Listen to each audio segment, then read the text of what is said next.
I wonder if stream can.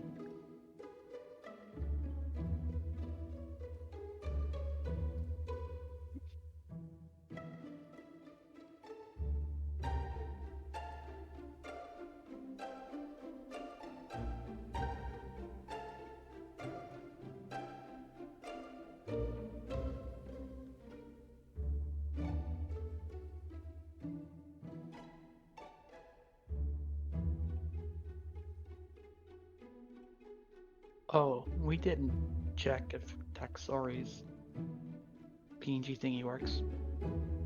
Okay, we'll do it live.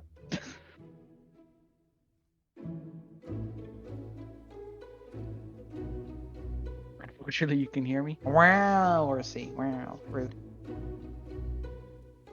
Peoples are just grabbing their snackies. Going to I feel like I'm dying. Not live on stream. Oh yeah, you're right. That's not good for Neon's viewers. I'm gonna go die off screen. I mean, I don't know. Make it a VOD, and that's clickbait right there. Person dies live on stream. You know. You know, that is true. I might be able to get Neon some more viewers. It has Death has marketing potential. It does have marketing potential. Neon, you want me to go die for you on stream real quick? I don't think Neon's here. No paperwork. The paperwork. Not for Shadow, anyway. Man, can you believe that we've not played for 103 days, according to Forge? Foundry? What? Yeah, according to Foundry, the last chat message was 103 days ago. Because of the backup restore thing.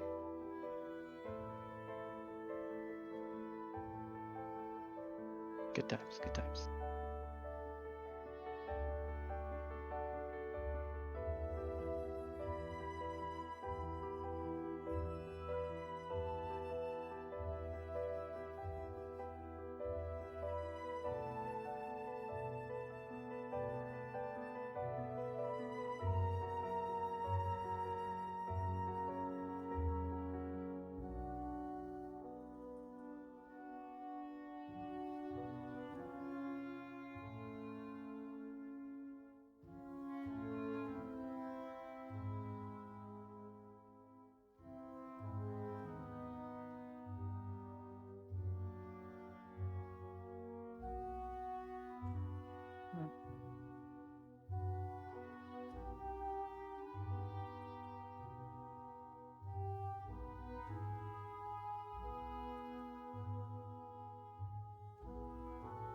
While we wait, I am going to pay bills. Ugh. Yeah, wouldn't want the IRS coming after you. No, that Wait, would that's taxes, not bills in general. I was about to say. But, you know, it could be fun. Could be worse. Another clickbait for Neon. D&D player does tax evasion live. Yeah, no, don't leave evidence of that, though. We gotta delete this VOD, like, now. No, I have filed my taxes. I think. The IRS can bite me. They have no jurisdiction over me. It's fine. Sure, file your taxes right into the shredder.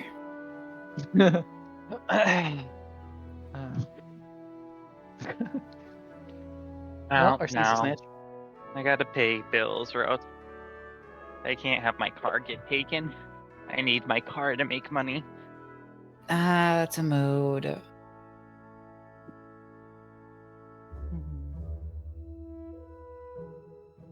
I had to pay doctor stuff today, but good doctor stuff.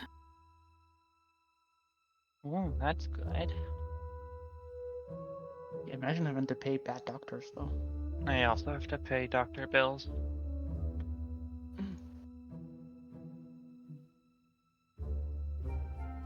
That is on my to-do list.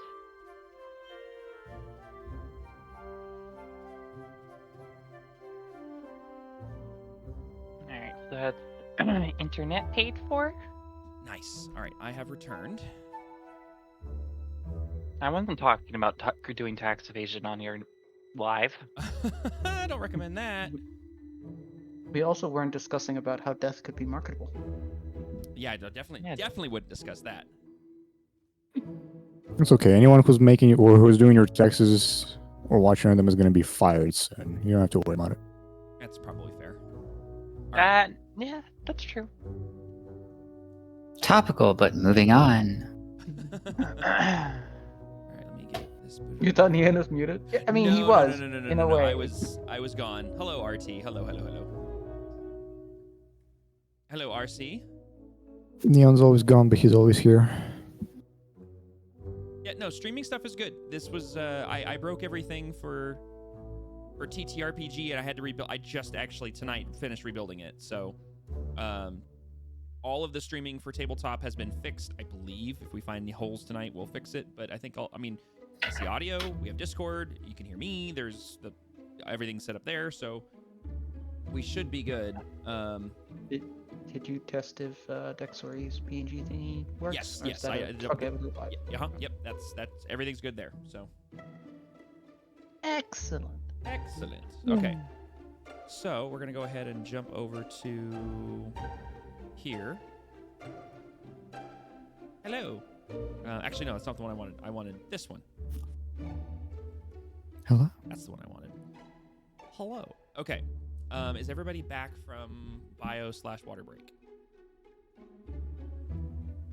For now. Dragon's the only one who's still muted. I'm still here, Dragon's though. back. I've Okay. never left. Oh, perfect. Okay. Well, hello. We have returned after many PC issues, graphics card deaths, backup files being lost, and just an overall chaotic week. It was great, but I think we're back up and running. Yeah. Don't you dare say that. Yeah. Don't you dare, because Yeah. now something's No, gonna happen. Knocked on wood. We're good, but I think we're good. I think everything is back. So As long as you have a wooden desk, you can say I anything. do. I have a wooden desk. It's a wooden desk. Yeah, So same. the first thing that we will do is I've already double checked with all the players that we're good to go as far as character sheets, items. We've already taken care of all of that. I've already double checked the maps. We should be good there. Overall, I think we're good on all fronts to kind of pick up where we left off. It has been a little bit of time since we last played, as per usual. So I'll give you guys a quick recap. This one will be a little more informative. So when we last left off, you guys as the party had been nearing the end of what you believe to be the journey through the catacombs. You guys had discovered a small group of Low Hood gang members outside of a door, which you decided to basically bum rush. Well, not bum rush. You tried to sneak up on them, turned into a bum rush. Essentially, is what ended up happening. And through the oh yeah, I have to reset that up. I have to reset that up. It was more for logging purposes than anything else. So I'll get it set up, but I'm not really worried about it right now because we have the VODs. So, Okay. Yep. Moving on. But anyways, sorry, I lost my train of thought. Okay, yes. So you guys ended up in a small fight with the Low Hoods there in the hallway. Through the clever use of the Shatter spell, you dispatched all but one of them and left one of them basically to flee for his life, to which Daxori and Alexander and I think Grigor basically brought him to a halt with several well-placed arrows, which then led into a bit of a headbutting moment between Basil and Daxori and Talina over the treatment of said Low Hood Sergeant and how he was basically being pseudo-tortured. And Basil finally broke through to Dax. Dax calmed down, stood back, and walked away. The party then split for a brief time where Daxori and Basil found themselves in a hallway just north of there, fighting a mob of undead individuals who had been raised from the dead with Basil's less than stealthy maneuver through the hallway, resulting in yet another confrontation between Basil and Dax, where Dax wanted to be alone. Basil was trying to make sure she was okay, which then he woke these things up. They then ended up regrouping, and when they returned to the hallway where they had left young Spitwick to watch over, I say young, he's a gnome, he's old. Well, left Spitwick to watch over their captive. They had found him missing. And in the process of all of this, they had also discovered another chamber where they had found a bunch of corpses, a bunch of dead bodies scattered around a room with various singe marks and scorch marks on the ground. There was, the bodies were heavily charred for the most part. Most of the ones around the center of it were. There's blood everywhere, and the overall scene was very grisly looking. And when they returned, Spitwick and the sergeant had left. The bodies obviously were still there. There was a quick sweep that was conducted of the room, but a trail of blood leading from the entry door to the exit door revealed where Spitwick and their captive had probably been taken. And there was a locked door in the corner of the room. And after many failed attempts to get through the lock by Grigor, and I believe, I think it was just Grigor, Talina cast Shatter again, or this time from Talina, and exploded the door in a hail of splinters, sending a loud boom through the chamber and shaking the ceiling. As the group is heading into the doorway, Talina discovered, kind of by sheer happenstance, a scrap of grammar. Grammar. Oh my gosh, this is what happens when I read chat and talk at the same time. A scrap of parchment, not scrap of grammar. That's funny. A scrap of parchment clutched in the hand of one of the deceased guards. To which it read, it was charred, it was heavily damaged, and it was broken apart, so there wasn't a complete sentence on there. But the leftover remains basically read in broken common: investigate rumors, break; deadly attacks, break; connection to criminal activity, break; find proof of, break. And at the very, very bottom of the fragment of paper, the name Lord Avantrian Nephiliae is all that remains. And Talina, you have this scrap of paper. As a reminder as well, in the process of Spitwick being taken, you also as a group realized that all of the items you discovered in the workshop earlier in the campaign, or earlier in the catacombs, excuse me, were with Spitwick. So all of the schematics, all of the little tools and trinkets and things you had taken from the workshop, minus the scrolls that Alexander has, are with Spitwick. So you guys followed the trail, led you down a corridor that got narrower and narrower, and you realized the corridor was actually hand dug out, and there was a hole in the ceiling. And as everybody climbed up, you guys all found yourselves crawling up into a dimly lit, a small chamber that appeared to be some form of maybe a cellar, a basement, or some back room. There we go. And there's only one torch softly illuminating light on one corner, and as you all kind of come up and survey the room, and Grigor's torch enters the chamber and adds to the illumination, it became clear that it is some sort of a cellar, and there are there are 3 sets of like prison cells on the left side of the room, and tucked back in one of the cells, obscured by darkness in the dimly lit corridor, or in the dimly lit chamber, is a bloody, bruised, and battered Spitwick, who appears to either be unconscious or sleeping in one of the locked cells. And it is here that I will drag everybody back over.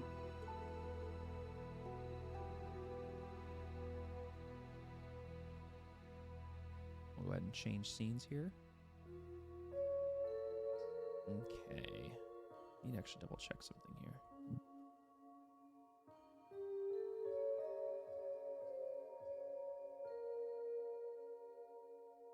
Okay, we'll try that. Okay. So, as you guys find yourself back here in this chamber, as I said, it is dimly lit. So there's not a lot of detail that can be seen beyond the size of the chamber. Oh, that's right. I forgot. You left the torch. Thank you. And Othwin has the torch. She picked it up. I forgot about that. Monhold, remind me. Oh. I was going to reposition the camera right there. Okay. Also, as a quick reminder, what you're seeing... Oh, can you guys hit chat? Can you guys test chat for me real quick? Make sure everything's working. Everybody get me a quick spam of something.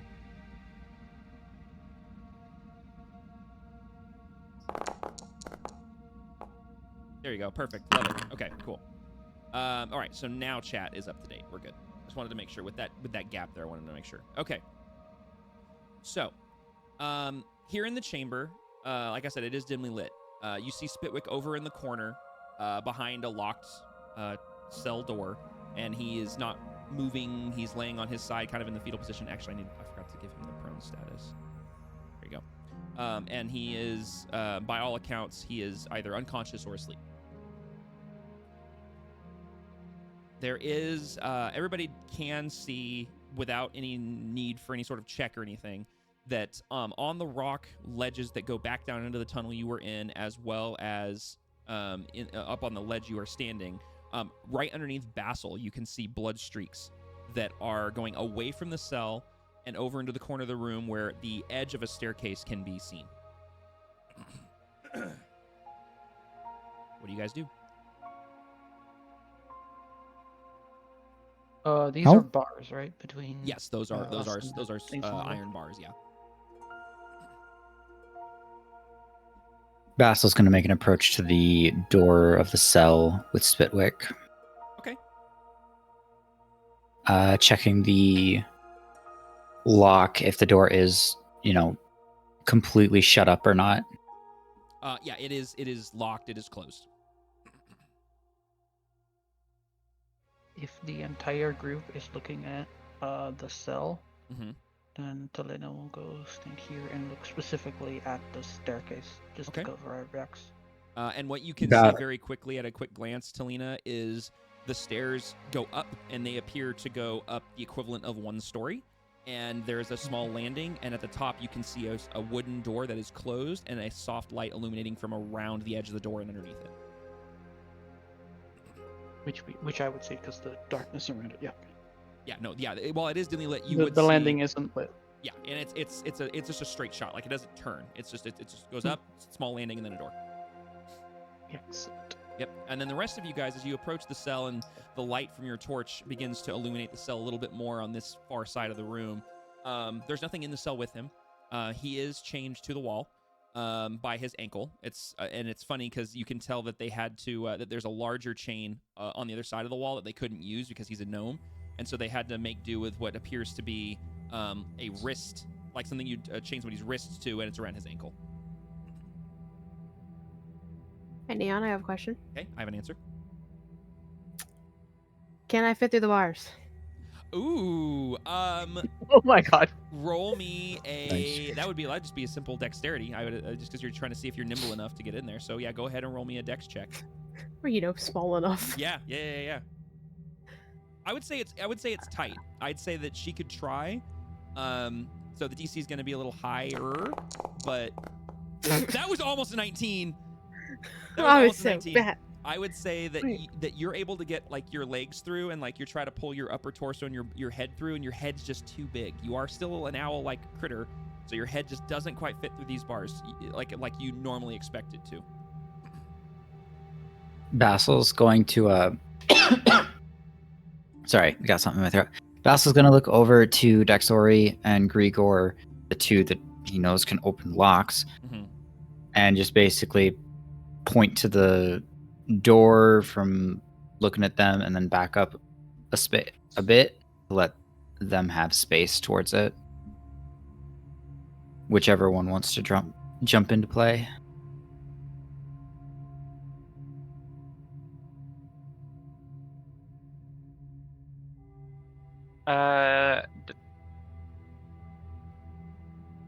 Dax is going to go ahead and she's going to slowly approach the bar doors, or the doors to the jail cell. And just for the heck of it, she is going to go ahead and try to open it. Just try to open it. Okay.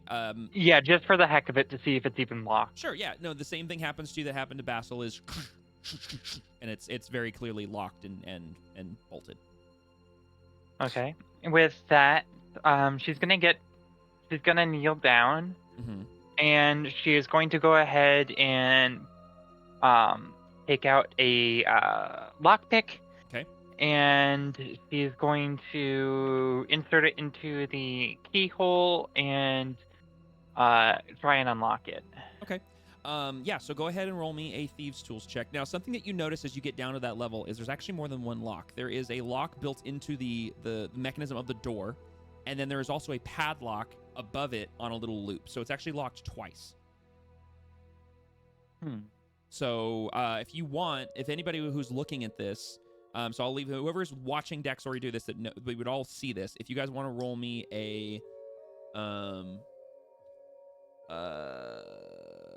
I think it's a, oh my gosh, Tyro, I'm gonna get this one day.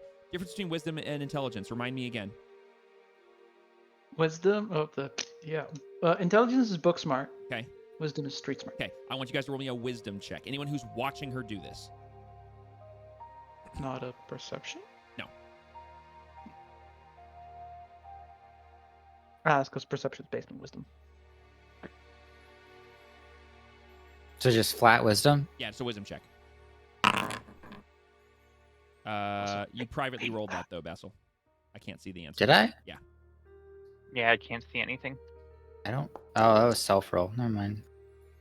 It was a 16. I can verify. Okay, that's fine. Okay. And is it pinned? Okay. Well, you know what? I pinned it in RDMs. Okay, I forgot you pinned it. All right. There we go. I revealed it.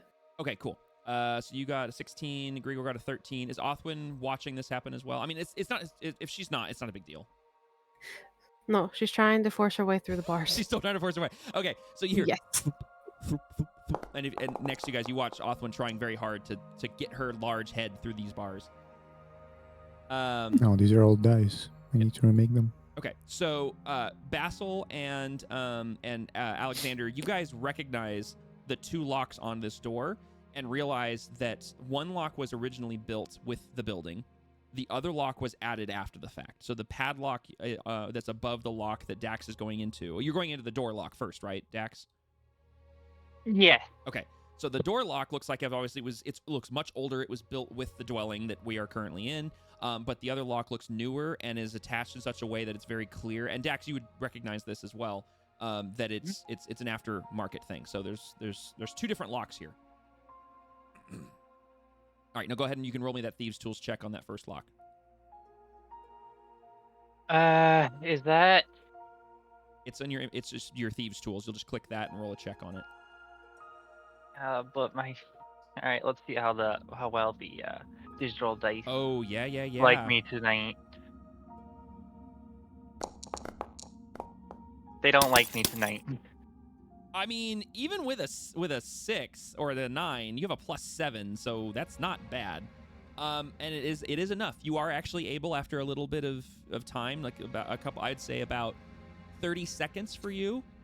You're able to you get the tools to stick. You hear the tumblers and pins move, and that first lock on the door does, and you hear that give way. There is still the padlock above it. It's not going anywhere, but the first lock is done.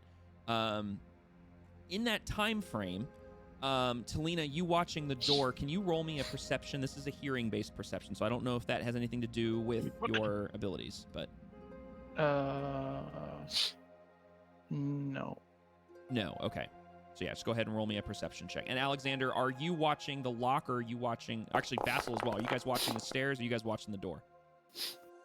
Basil's keeping an eye on the cage. I'm just kind of passively looking towards it as well. Okay, all right. Then I'd say I'd focus this for Talina then. Talina,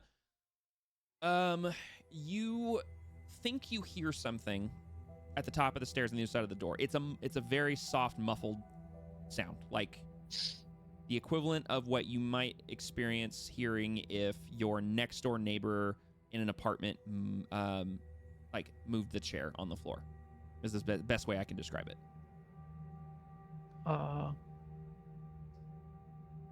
Given I hear that, Mm-hmm. I tap. Oh, we don't see names of people when we hover over it anymore. That's annoying. Who's standing south of Oh me? wait, I can hold on. Hang on. Do I not look like me? No, you do. I'm that There's names. Just, Who there's no does names. it? Hold on, I have to. I forgot. I have to find that setting.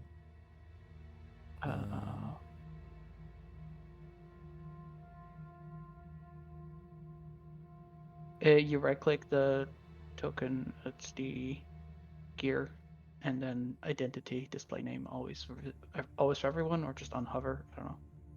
I Probably thought that was hover something I for could have anyone. changed like globally. Oh, maybe you can change the default, but it's fine. Anyway, I set mine to hover. Anywho, I tap the shoulder of the person next to me, and then start sneaking my way up to like halfway up the stairs. I don't know where the teleport point is, Neon, but put me before I hit the teleport point, obviously. Assuming there is a teleport point on the map. Yeah. So actually, you can. So if you could go up one more. One more. Okay. Yeah, because it should be. Yeah, you can go one more. Okay, I used to. Yeah. Okay. So basically, you are at the equivalent of standing. You're just at the like right where the stairs hit the landing, essentially. Well, about halfway up is where I'd want to be, and perfect. I'm Okay, so going to try to be sneaky about it. Perfect. Okay, so you're going to try to be stealth. sneaky. Okay, I want you to roll me a stealth check then. I want to hear them. I don't want him to hear. Oh well, I'm. Okay. Yeah. Okay. Fuck it, No, it's I okay. have an inspiration. So I'm as using you're going it. up the stairs, and as you guys watch as Talina walk, oh, you're using inspiration. Never mind. I'm not. Oh no! Wait, do you have to use the reroll on Yeah. inspiration? No. You use the can highest. choose. You just get advantage. Okay. But, Okay. Yeah. Oof. All right. Yeah. I'm just going to waste my inspiration instead. Okay, it's fine. So as you're walking up the stairs, and as you guys watch her walk that direction, and you guys turn back to look in the cells, you hear the soft step of her feet, and she's doing a pretty good job. Being a drow, she's very deft with her feet. She's able to lightly plant them, and then one of the steps squeaks and echoes through this room that is generating almost no noise.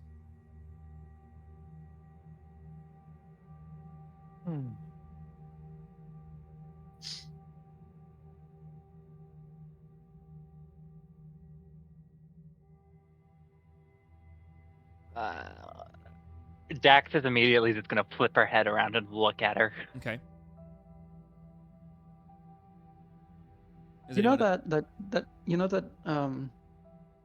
look of like a child when they're trying to get away with it, and then the parent turns around and they just freeze in place. The moment Talena heard that creak, that's what happened, and I'm just imagining that Dax just turns around and see Talena like stand mid-step with her hands like above, like at Completely shoulder frozen. height, looking back, going, "Fuck."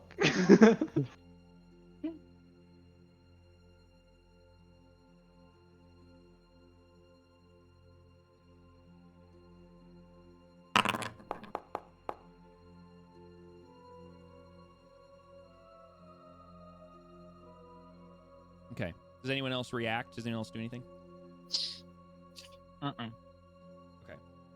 The only thing that Merrick would do, because she tapped me on the shoulder, so I would kind of step maybe up. Mm-hmm. Just kind of look in her direction, make sure nothing goes wrong, I guess. Okay. So as that happens, and you guys all kind of look around at Talina, as you stand there and you just freeze with that bated breath, and you're like, if I don't move, if I don't breathe, I'm invisible, and you're just like thinking invisible thoughts, and you hear the sound of coming up from beyond the door, what sounds like the soft of feet on the other side of the door. And you can't tell if it's moving away from you, towards you, around. You don't know. You just hear the sound of feet on the other side of the door. Cool. I just freeze. Okay. Not doing anything unless the door moves. Okay. Now, all right. So, is anyone else doing anything while there's just kind of this tension moment happening over the staircase? Like I said, Dax would have flipped her head around quickly, but then she would have gone immediately to the padlock and try and pick that. Try to pick it? Okay. All right. Yeah. Are you going to try to pick knowing that they may not have too much time left. Okay. Are you so you're still trying, you recognize the expediency here, right? Mm-hmm. Okay, so you can go ahead and do it. You're going to roll me a thieves check with disadvantage because you're trying to do it quickly because you understand you're on the clock. Did you want to try using it with your physical dice? That's actually not horrible with disadvantage, I'm not going to lie. It's still a pretty good roll. Okay, so because of the expediency here, you're having trouble getting the pins to seat in the lock, and you're having an issue with, like, you can feel it slipping. You can feel the tension starting to get to you because you recognize the tension in the room and the expediency that's here. And you guys are hearing it slip and hearing her kind of curse under her breath in Infernal. So you're not really understanding the words. You just kind of hear expletives that you assume are coming out of her mouth. As this is happening, Talina, you hear the footsteps, and they're actually getting closer to the door. And it doesn't sound fast. It just sounds like. And then after a moment, you see a shadow being depicted from underneath the edge of the door of two long shadows, where basically you can tell someone's feet are standing on the other side of the door. What do you guys do?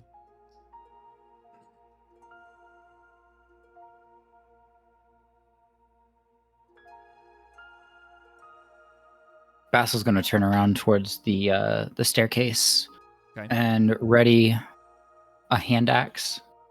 Okay. Now, just as a Basically, reminder, just doing that side step sure. As towards a there. reminder, the only light in this room is from the torch on the wall and the one Othman is holding.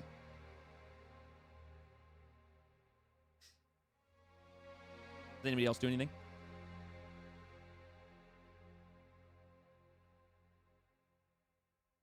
I would probably ready a firebolt.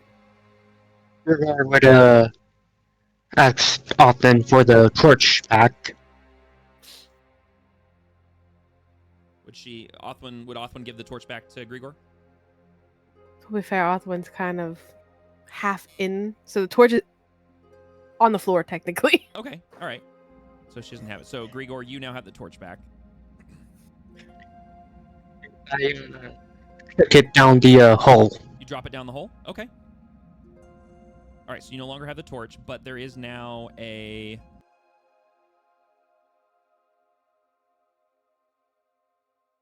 There is now a torch glowing at the bottom of the hole. But because it's in the bottom of the hole, let's see if I can do this real quick, because I probably can.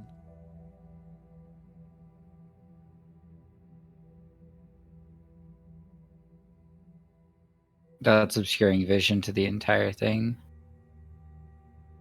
What do you mean vision? Oh, shoot. Hold on, I can fix that. I can fix it. We Gonna can wreck fix it. it. Mm-hmm. Having actually used this program, I was like, oh, I know what he's doing, and that won't work. Handyman then I was repair like- shop. You But break then I it, was we telling you it fix won't work while muted, so that didn't help. There you go. So now there is light that's coming up out of the hole, but it is not illuminating the area around it because obviously it's down below, and it's about a Vision is still obstructed, unless it's just I have to go back over there What the heck? because Oh my over here. Oh no, it's because it's Will dark your now. character That's why. map it for us? Oh, Wait. Well, I was still able to see over basically up to this point away from the torch with the dim light. oh, it's because the fog of war has reset, probably. When you change walls? No, because I can it still doesn't see do them here. that. That's hold on. I'll mess with it. Okay, but while I'm messing with it, what are you guys doing? That's fine. I prep a spell for when the door opens and the person behind it looks like one of them low-hood peoples. Okay. Same. Okay. So as you guys are all kind of bracing and prepping here, and Dax, are you like is she still fiddling with this, basically trying to get through this lock? Yes. Okay, cool. All right, I don't know what's going on with that, but it's fine. Okay, you know what? Forget it. Okay, sorry. I'm a stickler for things, and that's how things are. Let's do this. No, not the stickler. There we go. So it's just projecting light down below. So it's working. So as you guys are standing there, and this is you guys are all starting to tension, starting to build. Selena, you hear the sound of someone gripping the door handle on the other side, and you hear it start to turn, and then it stops. And then you hear muffled voices on the other side, and the only word you can pick up through what sounds like, it doesn't sound common. It sounds like gibberish, is the best way to put it. It's not a language you recognize. But the only word that you can make out of it is the word locked. And the door does not open.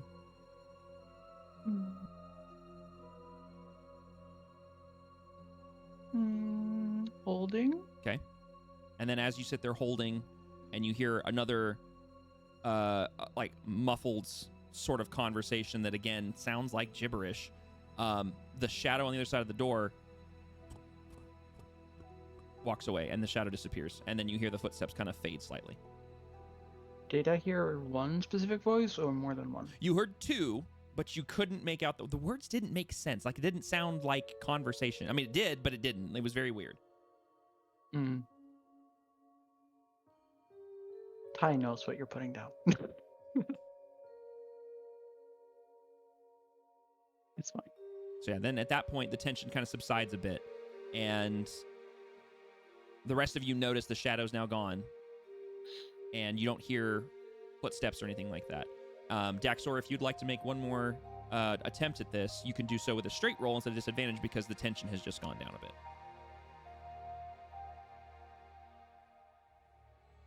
Gonna be 1d20 with my 3 plus 4.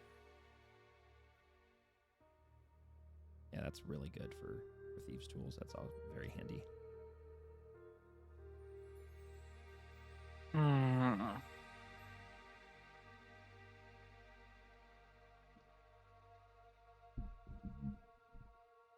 Are the physical dice also being bullies?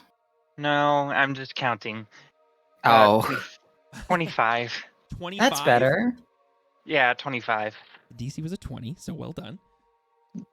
So yeah, it takes you a couple seconds, but now that you let your breath out, you refocus yourself. You don't have the tension from over your shoulders, and your shoulders drop, and you almost become one with the lock. Your mind just starts to see the tumblers and pins turn as you manipulate your thieves' tools, and you can, every time they connect with one of the tumblers, you can literally feel the vibrations, and then after a couple seconds, and it unlocks. I'm one with the lock, and the lock is with me. And so, and you push the door open, and it squeaks, and you can hear the rusted metal on these hinges grind against each other as it makes a loud, I say loud, it makes loud for a very quiet room, squeak. Having opened up the door now, Dax is going to step aside now that her usefulness has stopped for the moment, and she's going to let one of the person that knows healing and all that that stuff to go in and deal with Spitwick. Okay, so you say you go into Spitwick, as we said? No, I don't go into Spitwick. Oh, okay. I step aside and let Okay. one of the healers go into Spitwick as Ah. Dexroy kind of sees her contribution as done at the moment. Okay, so you sidestep. Othwin, as you're sitting there struggling to get your large head through the door, do me a favor. Just roll me a straight d20. Just no modifiers. Just roll me a d20.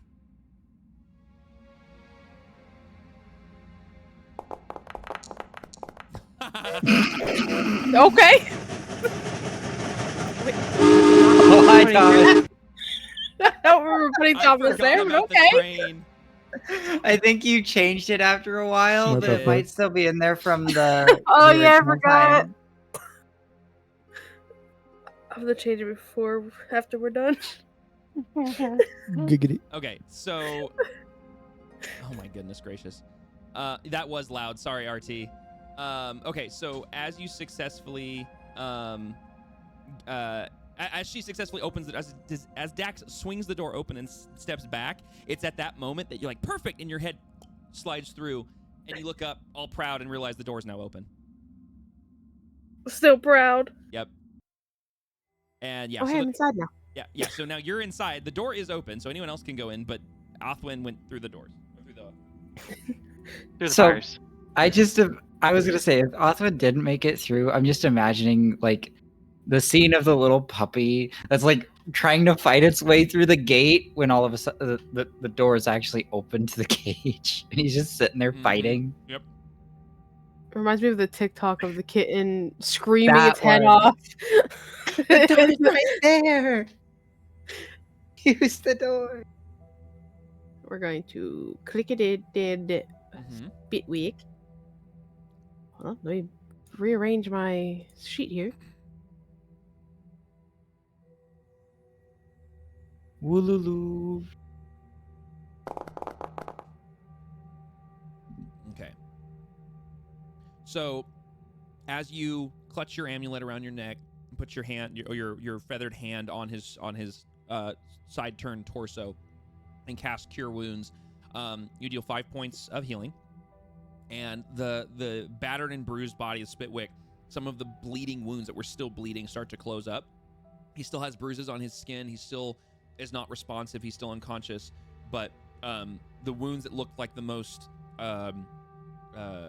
harmful to his health, the ones that were the worst, start to heal up. And he looks like he's kind of stabilized. Well, out of frustration of him not waking up after that, she pokes him with her stick. As you poke him with the stick, he doesn't react to the poking, but you do. It does kind of show that, like where do you poke him at? All over. Okay. It's just randomly poking anywhere to see if he gets a reaction. Okay. All right. Real quick, I have a question for you.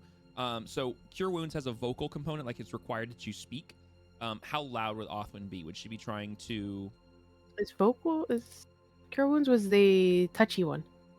Yes, but it's Is it verbal? Oh yeah, yes, it is verbal. so it's vocal. Verbal and and somatic.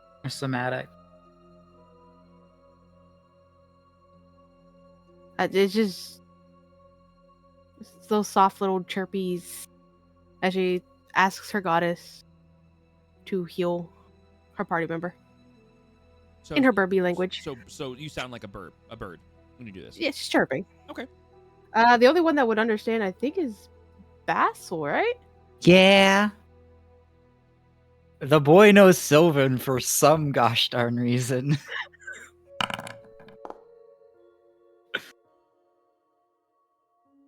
Wow.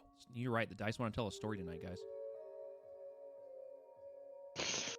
I'm The dice sorry, always- I reminded Neon that it has a vocal component. So as Othwin, as you, I'm not making bird noises. I'm not even going to attempt it.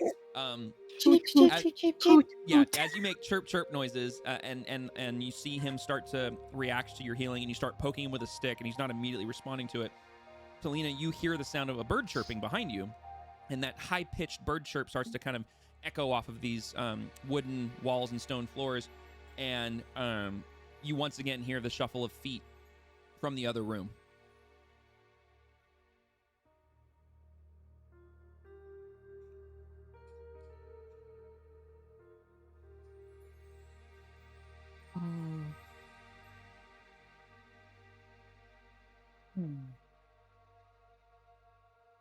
Damn it. I was like, I can use prestidigitation to make a little effect thingy, but that also is a verbal component, so that's a bad choice to do.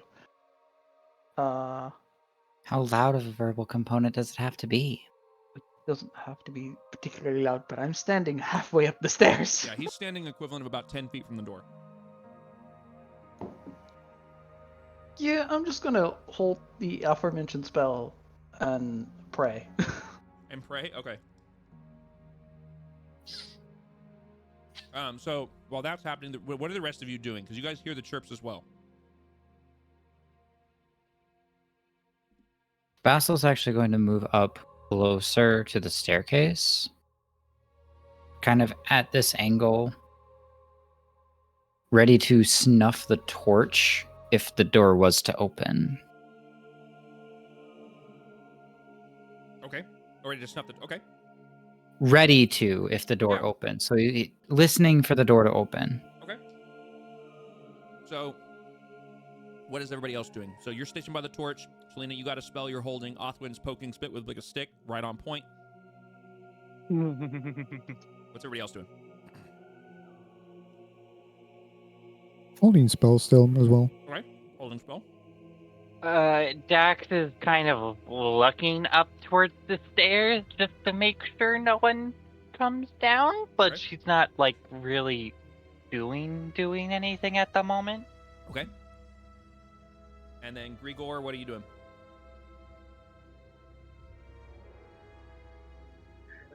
It's just staying on the alert.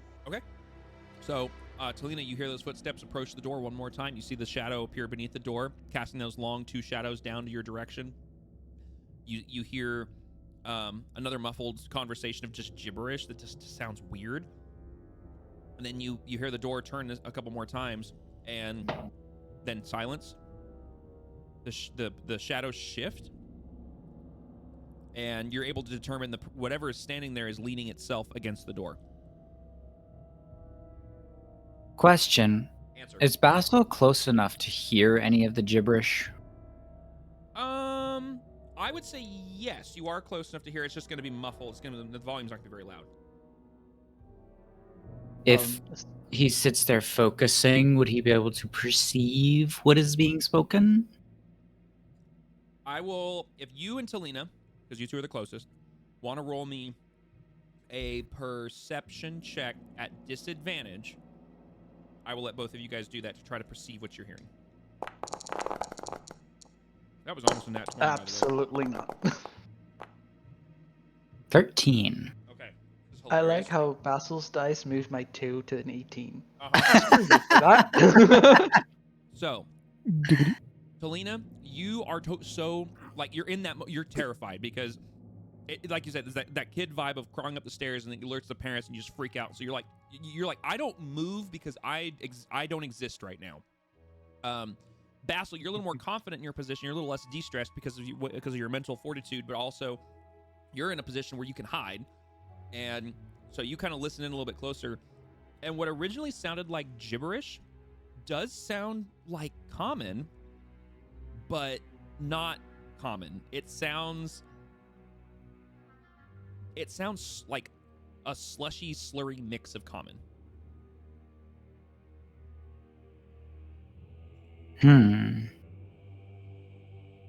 Quizzical look, but still ready to snuff out the torch. Okay. The shadow remains at the door for a few moments. For some reason, tries the handle again. And then Is it a lever style handle or a knob? It's a lever. And so you can see it jiggle, but because it's locked, it's not moving. You hear an exasperated grunt on the other side of the door, and then the feet move away one more time.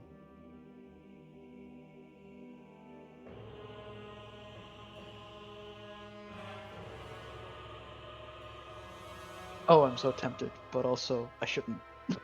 I'm just not. Okay, this got way too, like, hype. I'm gonna change the music. Yeah, it was like, I know this is tense, but like, that would have been cool if the door had opened. Right?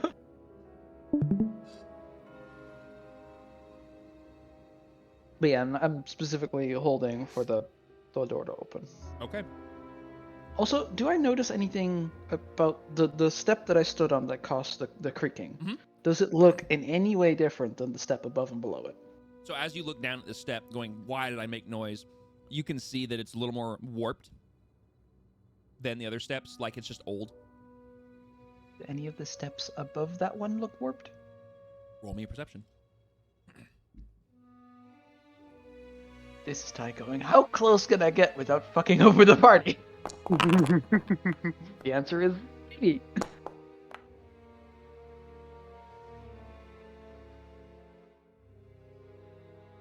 So in the 19. you notice that that's a very good roll. So you notice that the next step that you would be about to step on looks warped. And then there's one more about 3 steps up from that right near the top of the landing that also looks warped. Probably skip over those, right? Using the leg that is up. Oh, yeah, you could add there. It's Yeah. just single steps. So skipping a step is not a problem.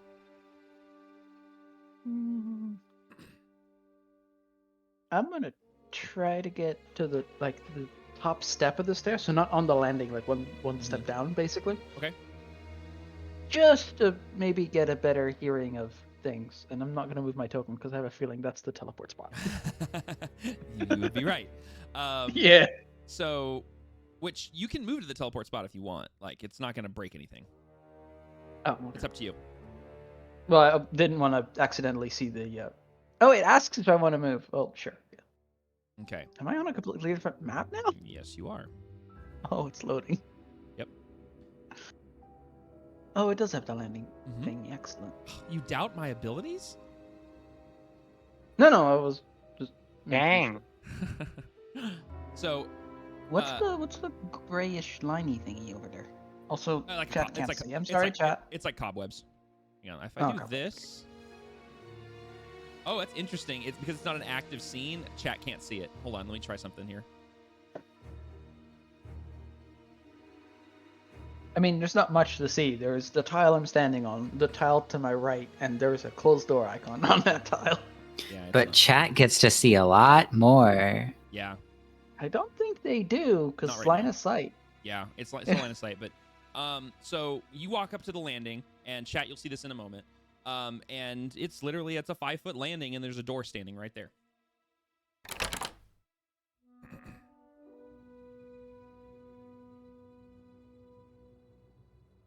I might just freeze there and not do anything. Okay. Like, keep an eye on the door, so at the moment more light comes through, as in the door has opened, that light can come through at the side. I'm going to release that spell that I'm holding. Okay. But I'm also like, in the corner of my eye, I'm also tracking what's happening downstairs. Okay. So as you stand on that landing and kind of brace yourself, the rest of you notice that Talina is now standing up on the landing at the top of the stairs, and she's kind of right near the door. Going back to Othwin poking Spitwick with a stick, you've been poking him for a couple of moments now, and he's not. It's clear he's not dead, but he's not really responsive. It's clear that he's out cold.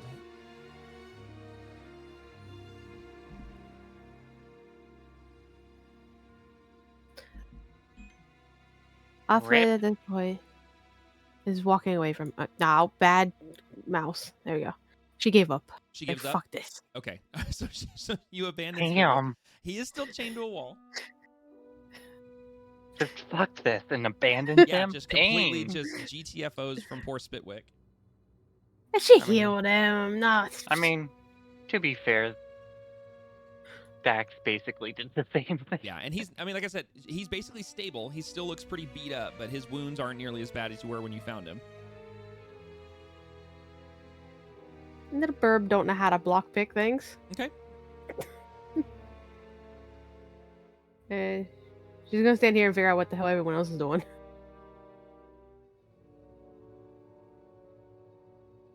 What's everybody else doing?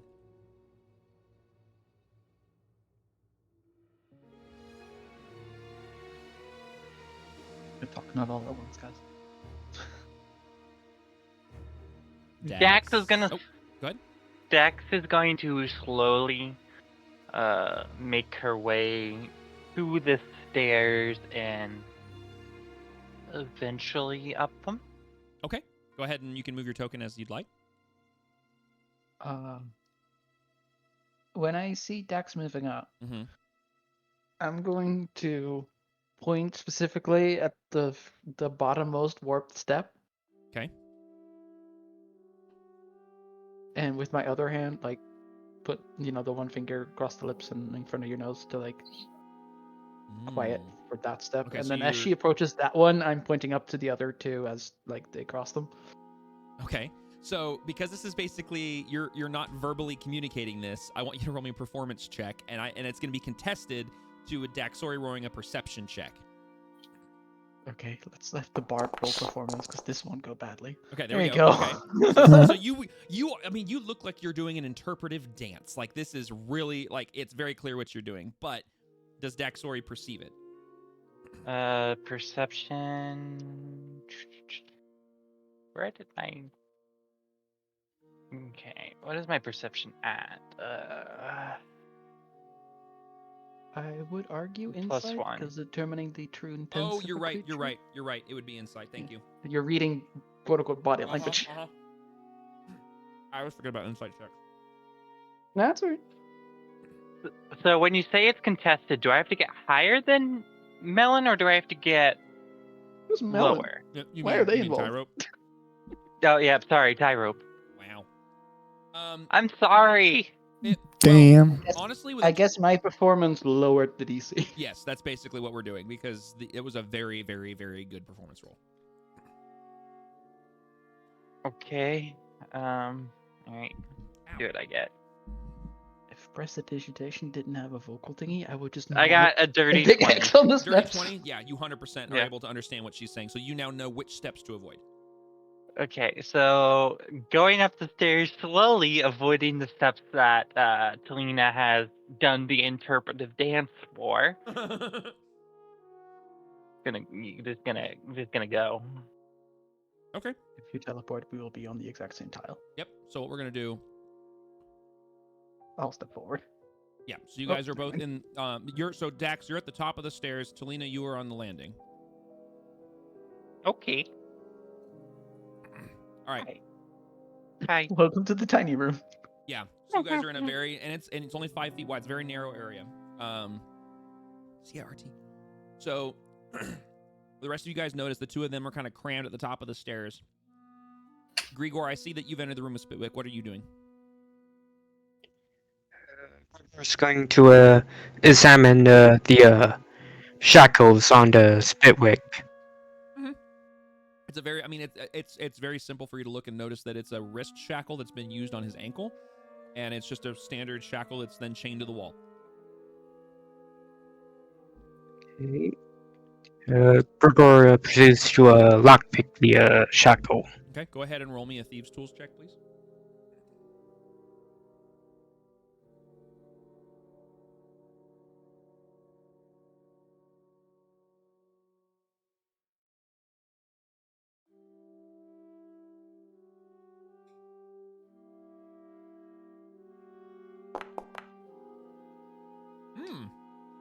Wow.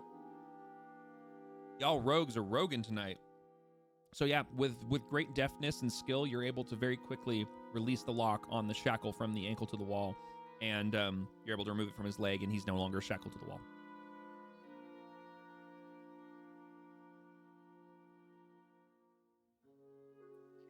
Gregor picks up Spitwick. Okay.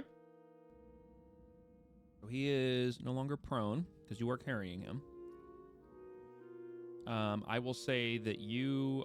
Let's see, hold on. Let's see if I can find this.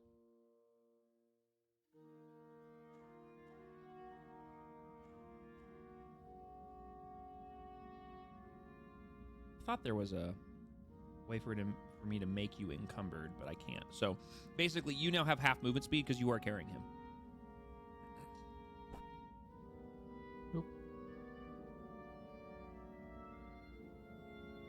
Okay, so you're now carrying Spitwick. So the rest of you, do you decide to continue up the stairwell? Do you guys decide to hide down here? What are you guys doing?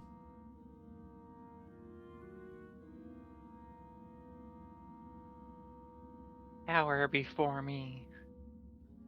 The rest of you would be Othwin, Alexander, or Basil. Are you guys staying down low, or are you guys going to try it? What are you guys going to do? Basil was looking back to make sure that Spitwick was cared for and gotten out of the cage. Then he moved towards the staircase. Seeing as 2 people have already gone up and nothing bad has happened yet. Okay. Would you have watched Dax go up the stairs after noticing the Spitwick is taken care of? Because she would have had to do so pretty slowly.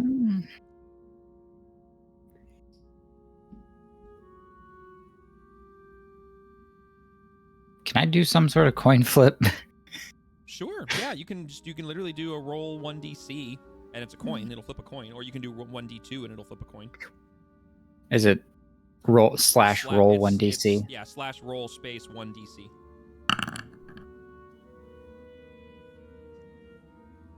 I should have made my call before that. Okay. It's okay. It's private. We can't see it. Yeah. I'm gonna do that again. I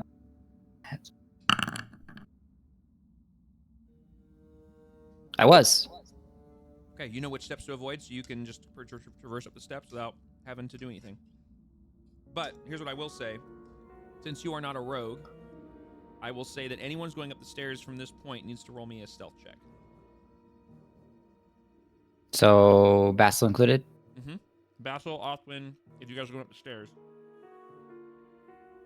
I'll say Othwin, if you're just going up the stairs and you're kind of being like slow about it, you're not just scurrying up the stairs, you'll get a you can roll with advantage because you're small and light.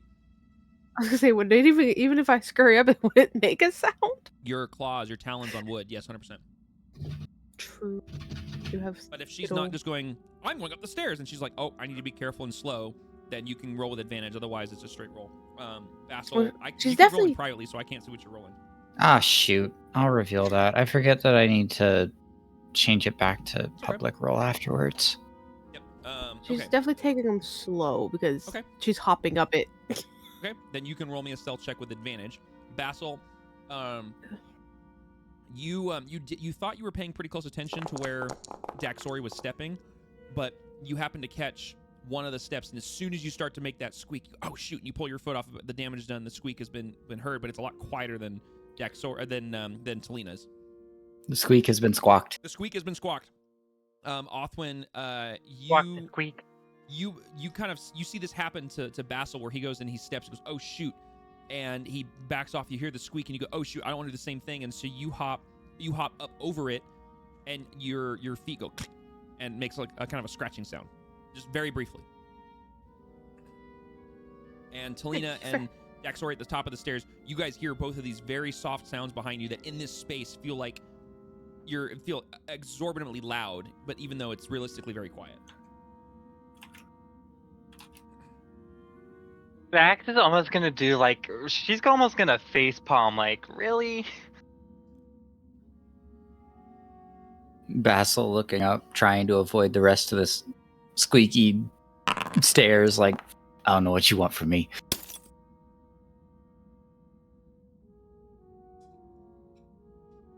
Okay. But yeah, but besides that, you guys, do you guys continue? Do you guys hold position like Talina did? I guess I'm gonna hit the teleport button, huh? Let it go up. yes. It's okay. If you hit the teleport button, it's not a big deal. We'll make it work. Okay. Does Basil continue as well? I'm assuming if I keep going up, I'll hit like the teleport button. I don't know how small the room is, so I don't want to crowd it. Don't worry. It'll stack Okay. all you guys on top of each other. It'll be fine. All right. We'll make it to the top. Oh my goodness, I can't see nothing. For those who Goodness. can't see Neither upstairs, can- This is a 1x2 room. We cannot see anything except Yeah, for our tokens. there's like Basil nothing to see. cannot see anything either. Like, literally, I can't Well, even I see a gave space Othwin- ahead of I me. gave Othwin dark vision, so she should at least be able to see dark vision. Basil can't All I see is myself. junk. Well, that's not good. Yep, same. All right. Well, while I'm fixing this, Alexander and Grigor, what are you two doing? Going up. Going up? Okay. Yeah. Same thing. I need you, because you're a full-size humanoid. You did watch everybody go up this multiple times, so you've seen enough of them go up it. You can roll me stealth with advantage because you've seen them do this. Stealth advantage. Ooh. Oh. Gosh. Oh my goodness. Yeah, I'm good. Dang. Sir. The odds on that is insane, by the way. Like, the odds of rolling 2 nat 20s in one roll, that's nutty. Yeah, you're able to. I'm gonna sneak up behind everyone and just scare them. Yeah, you get up there so quietly, they don't even know you followed them until you're like, "What's up, guys?" I woke up like a cat. Yeah. Like, what's up? Yep. All right, Grigor, are you following them up with Spitwick in tow? I'll move to the far corner of the room by the torch first and Over here? put Spitwick there. Okay, go ahead and move over there, and then I'll put Spitwick there. Maybe ask an answer, but is it fine that I can't see shit? Yes. Okay. We're supposed to see nothing. Okay, so you put Spitwick down in the corner. And I leave one of my daggers with them Okay. Yeah. in case he wakes up. Okay, let me transfer that to his inventory real quick. I hate that the only silent spell I have is illusory script, which is useless. Okay, so you've left one of your daggers with him, and he is still kind of out cold, but he's laying in the corner of the room. Now I go up the stairs. Okay, go for it. And you can roll me a stealth check with advantage because you've seen all the rest of them go up as well. Dude, I can't believe you rolled 2 nat 20s. On That a is single kind roll. of- Like, That's don't think I've kind of insane. I don't think I've ever seen, like, I've seen back-to-back nat 20s. I've never seen roll with advantage and roll 2 nat 20s. Dirty 20. Perfect. Yeah, you were also able to make it up the stairs. Not as deftly, for some reason, as Death as Eater over here. Alexander, but, you know, the Death Knight over here was able to make it, so. All right.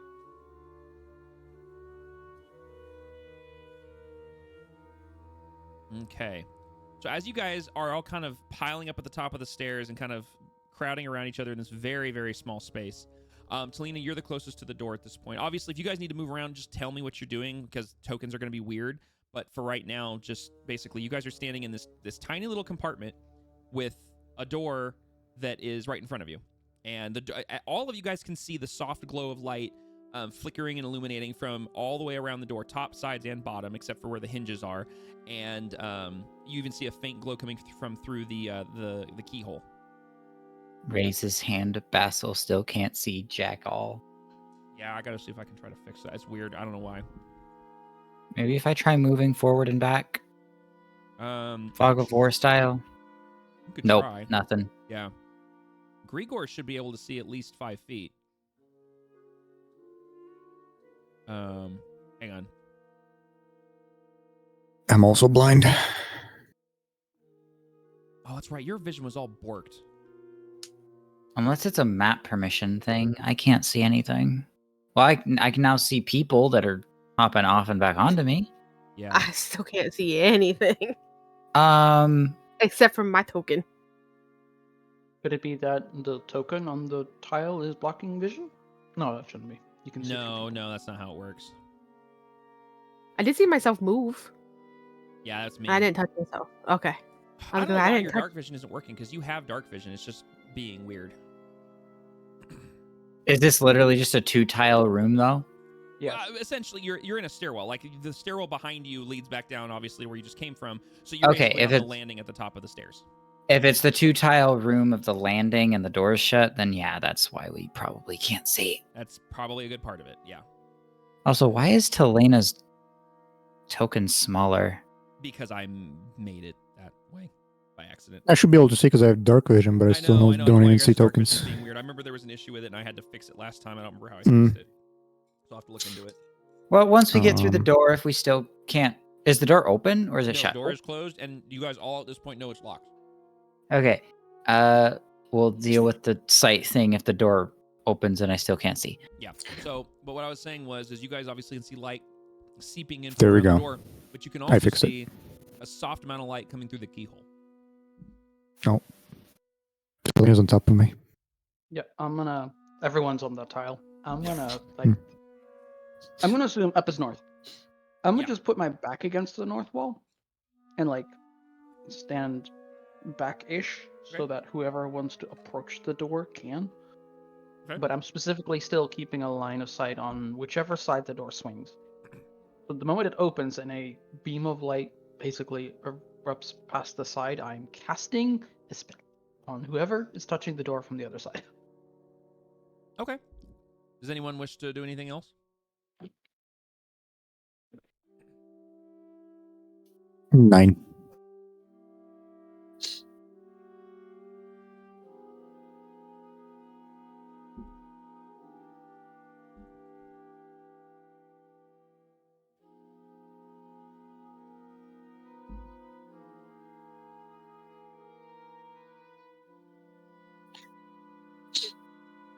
Shadow is BRB, so Yep. I suppose Grigor would try to squeeze his way through the door. Hmm. Okay. All right. There you go. Oh man, it is quiet. What the heck? Yeah, why is mine quiet? Is it just I'm quieter than others, or did you I don't know what's change going my on. volume? No, I didn't change anybody's volume. But even mine's super quiet, and I don't really know why. So I'll have to fiddle with that. Am I good for the rest of y'all? You said you Or sound should I fine in boost my Discord. I don't know volume? why OBS is picking it up differently. I think it's an OBS thing. I don't think it's a Discord thing. Well, if my volume is lower than Melon's and Jesse's, then something balancy is fucking up. Strange. Hence Oh, why now, I'm asking okay, now others. Melon's spiking in. Yeah. Hmm. Oh, I no. haven't changed anything on my end. No. I think it's an OBS thing because even my mic, with the level that it's at, for some reason, I mean, I can turn myself up like that. I can turn it up You pretty turn yourself up considerably, like but- that, I'll turn you down in Discord. Yeah, I don't know I'll if I adj- have well, you turned up at all. Yeah, I don't know why it's. Yeah, 'Cause I don't you're ever really use loud at it. 100 here, so I don't know what's going on. OBS had to get all reset, so Well, everything had to This get. is- Yeah, everything's been this is rebuilt. the first thing after you got restarted with everything. So This is the first it's- thing we've done since me rebuilding it. It's just odd because my Mhm. mic is pretty powerful right now, and yet for some reason, That's fine. it's And just. also, just because I don't want to mess with my settings, because I'm fine for people. Yeah. Am I on 200% for you, or can you boost me if needed? You're at. what am I the thing is, on? You're at 112 and you're perfectly fine. I think it's an OBS. You're at It's- It's something to do with OBS and it's something to do with like grabbing a Discord audio because I shouldn't need to be this loud. Something's going on. Yeah, I'm just confused as why my volume is lower compared to Melon and Jesse, because that's both coming from Discord to OBS. So I don't know Yeah. how OBS would even Well, differentiate. you us. are softer in comparison, so I can turn you up a bit. Oh well, there we go. But like, high it's sounds really fine showing to my me interest right in now, this. so I don't know what's going on. I don't know. Do you need me to talk about Darcerius's plans for the galaxy to compare my volume to the rest of the people in this voice call? No, but thanks. Okay. Okay. Because I have my mic in Discord. I mean, excuse me, in OBS as high as it will go, and there's zero reason why I should not be. Oh wait, no, that's not it. What do I do this? Hello? Okay, if I do that, oh geez, that's like, hello? There we go, okay. Hello. So now I'm like way too loud, so I gotta bring myself way down. Okay, there we go. I think that should sound better. I assume that should sound better. Sounds fine on Discord. Yeah. I can turn myself down a little bit there. Alright, so we'll do that. That should be, I think, better. Alright, let's try that. We'll see if that works. My audio quality is terrible? Wait, really? That's Radine saying it though. Does my mic actually sound terrible?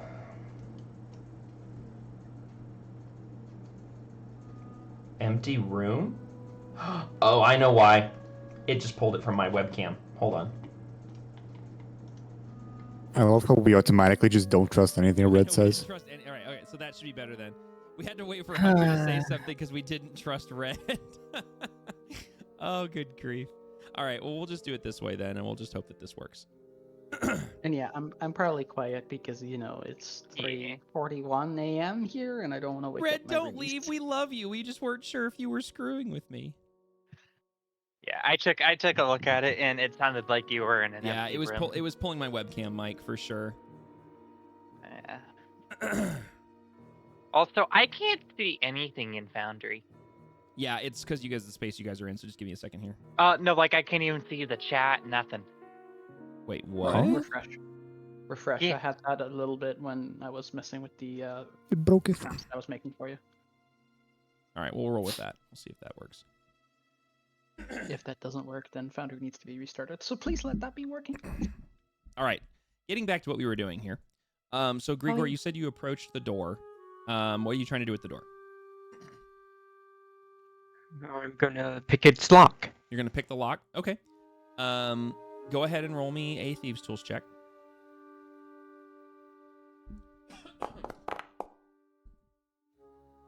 Okay. So yeah, after a couple of moments of fiddling with the lock, you do hear the tumblers give, and you hear it snap and unlock.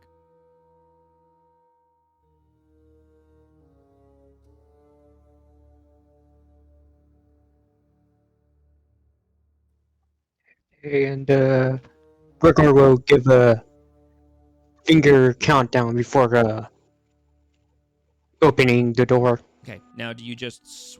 It's okay, Hunter. Do you swing the door open? Do you push it open? Do you creak it open like a little bit? What do you do?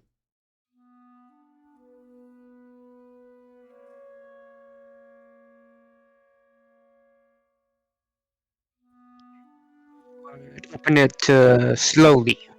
Slowly? Okay. As you slowly... Now, here's what we're going to do. Because mechanically, the door is either open or it's not. So what is going to happen is the door is going to open all the way. So you'll be able to see, but it'll obviously be slow. So just letting you know, okay? So as you slowly... Oops. As you slowly open the door... The door opens a little bit. And as it starts to open, you slowly start to get a visual of the room. And from you peeking through a crack in the door as it opens, you see into a room. Hang on. Question, dear DM. Hang on one second. Does the door open? Oh, sorry. So as the door it opens, it opens away from you. So hinges are on this side of the door. And it, Like that. yes, correct. It swings open. So it's very slight that it starts to open. And as it does, you start to see you're in some sort of sitting area, and there's a large wooden table. There's wooden chairs. The room looks dusty. It looks dirty. It's very dimly lit from a very soft glowing light. It looks weaker than a torch, possibly a candle. And then you see a couple of candles there on the table that are burning, and the wax is melting and dripping onto the table. And as the door continues to open, you see a human of some kind slumped over across the table with his face on the table, and you hear snoring. And you see that there's what appears to be a low hood gang member sitting on a stool on the opposite side of the table facing you, but his face is down and turned, and he's asleep on the table, and you can hear him sleeping. You also hear the sound from the other side of the room, and you can kind of adjust your vision and look under the table, and you see that there is a large dog that is asleep in the corner of the room.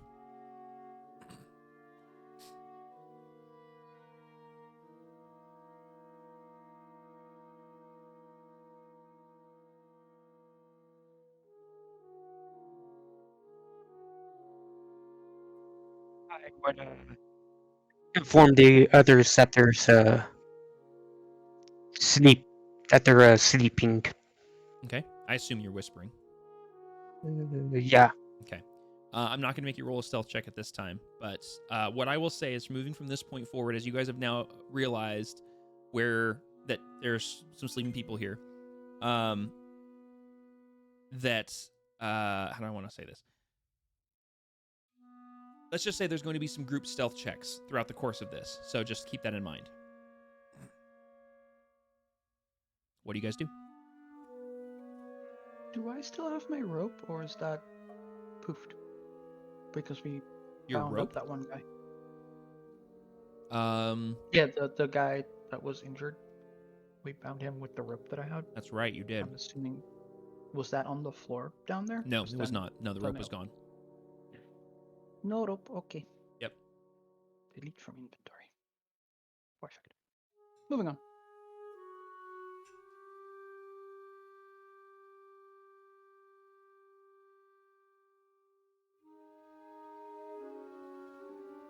Do you actually step into the room?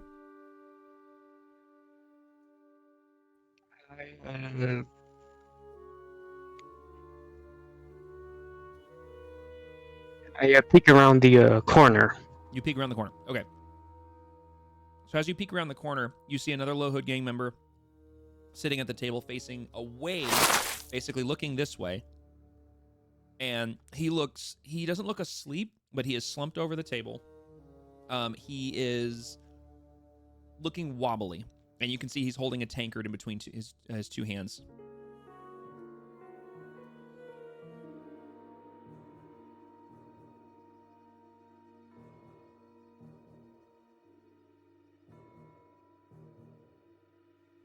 I signal with one finger and point to the right.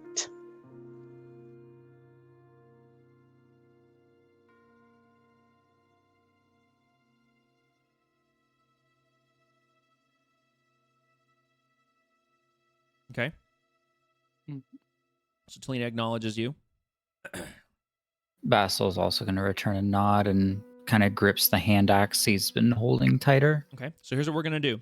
Are you guys moving into the room, or are you guys staying put? Basil's going to start inching towards the door to at least see further in. Okay. Do you want to go ahead and see if you can move Basil, if it'll let you? Perfect. And yes, I can see. Cool. I'll move out fourth. So if one other person goes ahead of me, then I'll follow that person. Okay, so what we're gonna do is, as you guys start to move, Disney, like old school Disney cartoon style of sneaking through this creaky building, I need you guys. We're gonna roll a group stealth check. I want everybody to roll me stealth rolls here.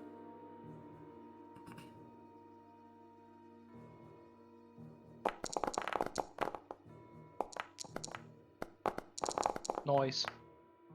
Okay. 25.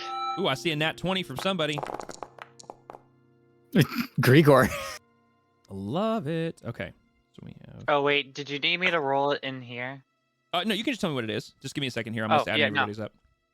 Gotcha. I got a 25. Dang. All right. Okay. You guys, as a group, are ghosts. You make almost no noise as you step forward into the chamber. You move so softly and carefully that you don't create, like, throw any weird shadows or anything like that. You guys are able to just basically creep through the room almost like you don't even exist. So you guys can go ahead and move around freely. The way that this is going to work is everybody has cone of vision. Okay, so everybody has a cone of vision. Audio-wise, until I say otherwise, you guys make almost no noise when moving, unless you guys tell me you're doing something very drastic, like knocking over a chair or jumping on top of something. If you're just moving around normally until I say otherwise, you guys are silent. Okay. Would Dax be able to see the... I saw a splotch of blood over there by where Greek was standing. He's underneath. Right? Yeah. Would that be noticeable? Yes. Yeah, you guys would see the blood at the base of the door when the door opened, and it is being softly illuminated by a... So the room looks really bright, game mechanics, but realistically, this room is very dimly lit. The only light in this room are those two candles on the table there. So you do see it, but you can't quite tell the true color of it. It just, you can see it, and it looks like it could be purple, it could be red, it could be black. You're not 100% sure, but you can tell it's blood. Okay. I'm trying to move Dax, but I can't. Oh, that's true. I can, can't I?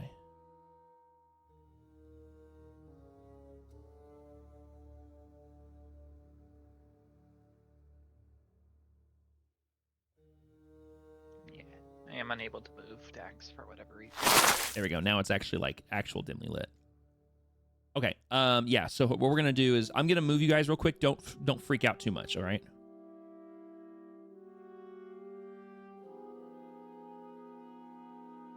Okay. So now, yeah, there we go. So Talina and Othwin are stacked on top of each other with Alexander, but the three, I'll let you guys move how you wish. But don't worry, like you guys, I didn't move you guys in the line of sight or anything like that. We're just kind of making the system work here. I didn't mean to move there. You're okay. You're fine. You're fine. I understand. I can't move anyway, so because it apparently collides with the wall. What? Oh. Yeah, I can't.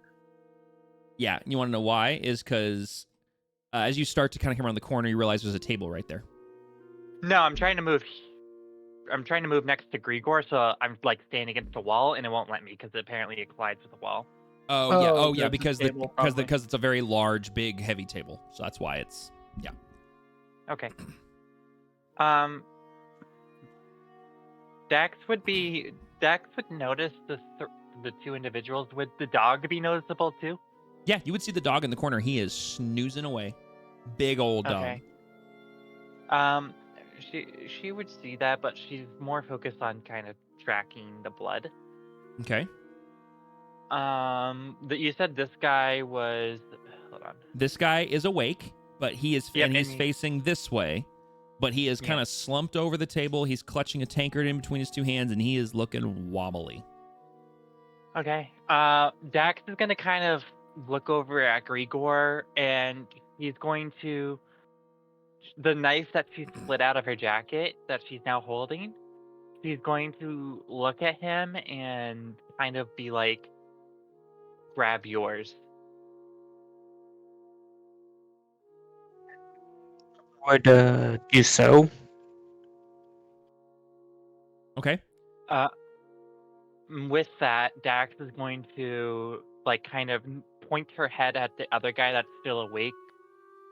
And then she's gonna take her finger, pointing at Grigor, and then pointing at the guy.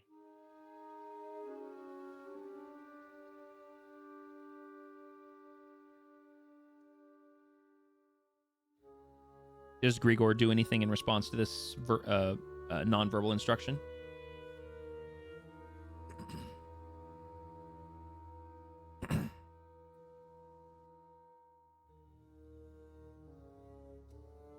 Okay.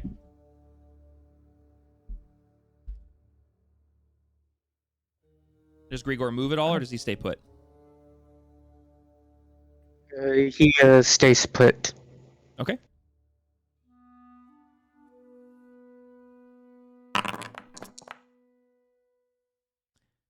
So as you guys are trying to is kind of having this nonverbal conversation, everybody's kind of stepping into the room and assessing the situation. It's at this time that you guys hear a sound of shuffling, and as you guys snap your vision over to the source of the sound, you see the low hood who is clutching the tankard go to reach the tankard up, and he lifts the tankard, and he's holding it, and you hear, and then he finishes off the tankard, and he's held back, and you see the excess spilling around his mouth, and he falls off his chair and passes out. So he's now laying on the ground, not on his chair, and he's just... Okay. Convenient. Yeah. So Dax is going to kind of mouth to Grigor now.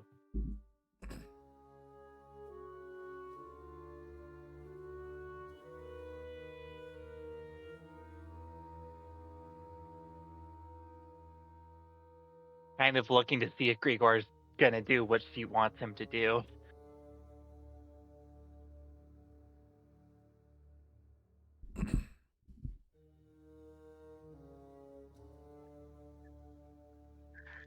Hey, Grigor. Hesitates to see if the noise wakes up the others. You see the dog stir a bit, but then just kind of grunt and goes back to sleeping. The other one just... And that's it.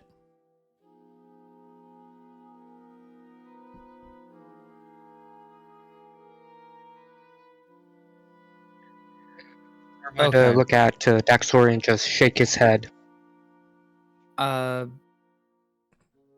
Would Basil have been able to see all of the motions and such that Daxori was making? I mean... Well, like past Grigor?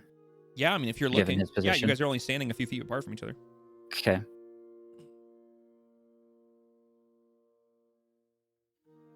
Basil's going to move in the direction closest to this door. Okay. So moving to this space. Go ahead. Yeah, you guys are free to move. Like I said, you guys, unless I say otherwise, until further notice, you guys all, as a group, move dead silently. You guys avoid creaks and groans on the floor. You guys are soft-footed. Like, you guys are ghosts right now. How is this guy in front of me sleeping again? He is sitting in a chair, and he's slumped over the table, so his head's actually on the table, and there's like a spilled tanker in his hand, and he's just laying on his cheek, basically just passed out. Drunk guy at the table. When you say he's laying on his cheek, is his head like tilted towards me? No, it's tilted this way. Okay. Yeah. But it is tilted. Yeah. He's think of a guy sitting in a chair, leaned over the like flopped onto the table with his face, but his right cheek is on the table, and his face is facing left. Okay. Like drunk guy at a bar. Dax is going to take the knife that she has in her hand, and she's gonna kind of carefully get up next to the table to where this guy's in reach of her. And she's going to make the motion. She's not actually going to do it, but she's going to make the motion with her knife of jabbing it into the guy's head to see if anyone is going to understand what she wants to do to the two of them. Basil's raising his hand axe. Okay, so you guys are basically in unison here. Okay. All right. Okay. So Basil's so done with this crap. Let's just be real here. He is willing to side with the one that's murderous. so Dax is then gonna pick up her hand, or like her other hand, the one that doesn't have the knife in it, and once she has the knife in a spot she wants, Mhm. she's gonna count down from 3 using her hand. Mhm. And once they get to 0, so she's gonna go 3, 2, 1, and lower her fingers as she does. Once they get to 0, she's going to try and jab the knife into the low hood's head. Okay. So So, okay, I will explain how Basil's going to do his Sure, go action as well during the same time.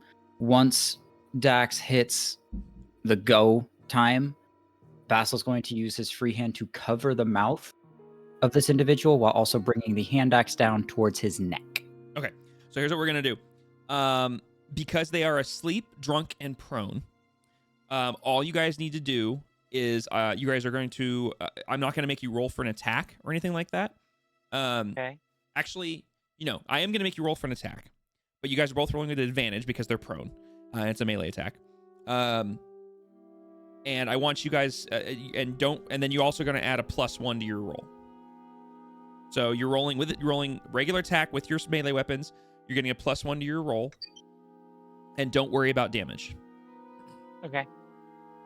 So +1 to the attack. Don't worry about damage. Yeah, you're not doing damage right now. And it's roll with advantage. Yeah, you're rolling with advantage, and you're adding +1. Oh. Dang. Dear DM, Yes. would you consider them unconscious because of their sleeping?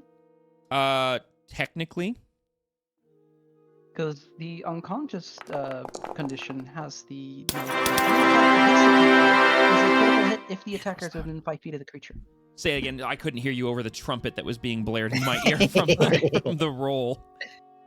Any attack that hits an unconscious creature is a critical hit if the attacker is within 5 feet of the creature. Well, yes, but because Yeah. of what we're doing, it's it's basically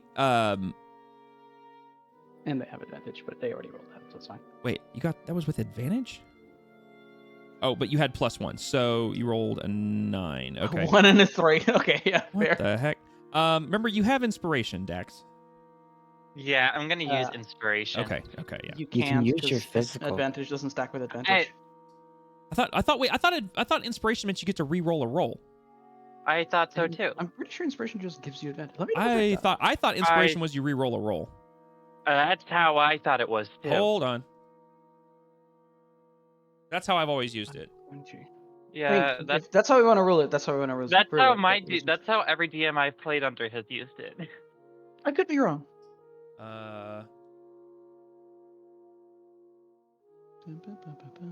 Oh, it is just adding that. You know what? I'm gonna steal from the Suede system because we have the thing called bennies there, which is you use a benny and you get to re-roll a roll. It doesn't give you advantage; it's literally as a re-roll. So that's how I'm gonna run inspiration for my games because I like that system from Suede. So it's the equivalent of a benny, which is where you get to re-roll the roll.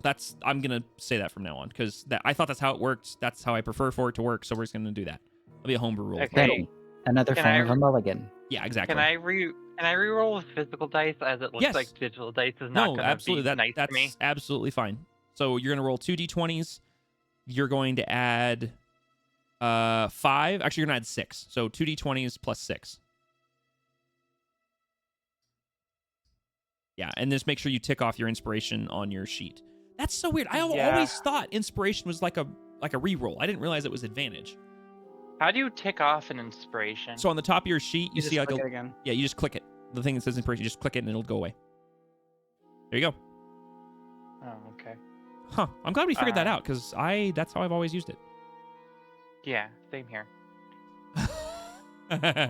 Tyro. 23.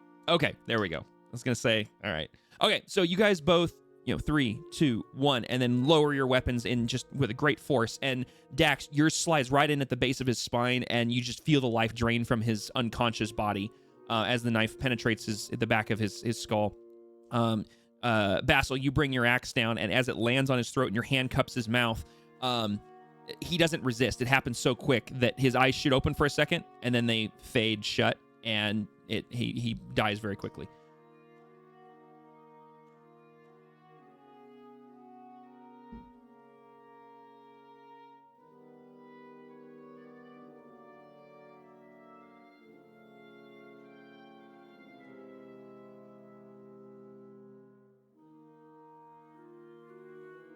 Okay. With that, she's gonna look at Basil with like a smile on her face and nod. And then look at the dog, and she's gonna be like, oh, she's gonna look back over to him and shake her head no, like, don't touch the dog. Oh, we found the line the group will avoid. Okay, good to know. Basil is basically he's taking the hand axe, cleaning it real quick, just off to the side. No smile, no joy in his face. Looks over to Dax, sees the nod about the dog, and he's like, "Of course not. What are you, crazy?" Hey, look, you've redeemed a little bit of respect from Telena, but only a very little bit. So Basil had an idea to deal with the dog if it ever got awake. as the two of you are having this nonverbal facial glance expression, you guys start to hear the sound of shuffling feet. And it sounds like the footsteps are getting closer. And it sounds like it's coming from the far side of the room, basically like in this direction. So is there more to this room then that we can't see? It looks like there's the hallway down this way. Oh, okay, yeah. What do you mean that collides with the wall? How is that colliding with the wall? Yeah. I think this wall here juts out a little bit too far. Well, And there's then also this is like a small there's table. a table right there. Hang on, So I'm trying to Basil fix- could try to move forward a bit. I'm trying It's to a fix crowded Alexander. space. Alexander, did your dark vision get fixed? Is it working? I'm actually- Yeah, It is? Okay. I fixed it. Trying to make sure everybody's dark vision's working. I literally just clicked on my token, like went into settings, and because my dark vision or my vision range without light was 0, so I just set it to the appropriate 120, and it works. Okay, there we go. Yep. I just updated Othwin's to work as well, so we should be good now. So as you guys are kind of planting yourselves around the room, in the darkness, from the other side of the room, Talina, as you kind of stand there and kind of look over the dead body and look up, all of a sudden, you see a cook come around, like basically a small, about 4.5 foot tall kobold come around the corner and he's wearing a white apron. He's not wearing anything else. He's just the white apron on. And he's holding a wooden tray with a couple of bowls and tankards on it. And he's kind of looking down at his stuff, and he just comes around the corner, stops, turns, and looks up and sees all of you in the room. And just kind of stands there, frozen, and doesn't move. He's just sitting there staring at you. I'm gonna do the international symbol where I just have my finger over my lips and nose. Okay. And like stare him in the face. Okay. So you can either roll me a persuasion check, or you can roll me a intimidation check with advantage, because you are standing over a dead body that he doesn't know you didn't kill, and he sees 2 dead bodies in the room with a whole group of people, most of which have their weapons out. So it's up to you. Yeah. Yes. I was also going to do the international shush. Okay. But Basil's got a slightly bloody He has the bloody hand axe. Yeah. Okay. Then, So, right. intimidation from Basil. Okay. So then you can With a stoic look on his face. So then you guys have an option. One of you can roll with the help action, or you can try to persuade him or intimidate him. I don't know. It's up to you guys how you guys want to do this. I'll let you guys discuss this yourselves. How do you feel it's gonna go? I think Basil's just gonna lean off of Telena. Basil's just gonna lean off of Telena. So I roll persuasion with advantage then if he helps me, right? Yes. Yeah, if he's giving you the help action. Good, because that was a 1. Okay, all right, but a 17. 17 will do it. So yeah, so he comes around the corner, looks up, and goes, and he just kind of stiffens up and freezes. You guys both do that. This, like, look at each other, look at him, and do that. And he just kind of goes, like, slowly, his chin goes up and down as he nods. And after about a beat of him just kind of standing there, and you start to hear the shaking of his tray as he starts to get scared, you hear the clattering of the tankards and the bowls on top of the tray. And all of a sudden, you just kind of you see him kind of slide, and he just kind of slowly starts to slide back into the darkness. As he takes a step sideways, can I, with my other hand, curl my fingers to come this way? Oh, you want to try to lure him your way? Yeah, I wanna go over here. Okay. This way. Come here. I'll loop that into the persuasion roll. So as he starts to do that, I'll back up. So as he starts to do that, he sees you, and the tray starts to clatter some more, and he very hesitantly takes like a couple of steps towards you as he comes around the wall. Grigor, you now see him step basically in front of you, and then he sees all the rest of you guys in the corner, and he freezes again, and he just see him clench his eyes shut, and the tray is just clattering and shaking, and you hear everything on it rattling. It's not very loud, but in this quiet space, you can hear it all kind of rattling. Points at the table. He has his eyes clenched shut. As soon as he came around the corner, he saw Grigor and Dax, and his eyes clenched shut. Fair. He's resulted into the age-old "if I don't see you, you don't see me" mentality. Since Dax would technically be right next to him. Mm-hmm. Well, Grigor is technically next to him. Yeah. Right, I think Dax is still standing over the corpse, though. So the thing. Oh, yeah, okay. Yeah. So she's going to go ahead and gently put a finger on the tray to kind of quiet it and tell him to stop shaking it. Okay. So as you just softly press one of your fingers to the tray, that stops, and then one of his eyes blink, opens, and he kind of only one, and he kind of looks around a bit and looks over at you. Do you do or say anything to him? I gently take the tray from him, and he doesn't resist. He just kind of, as you take it, his little kobold hands are kind of just shaking and kind of vibrating in midair, and it looks like he still is in the position like he should be holding the tray, but there's nothing. Obviously, you have the tray. Yeah. I'm gonna go ahead and gently place the tray down on the wooden table, making sure not to make any noise with it. Okay. And that's all Dax is gonna do for the moment. Okay. So he watches you do this with his one eye, and then he shuts it tightly. And again, he's still standing there with his arms like at 90 degrees, with his little hands kind of still open.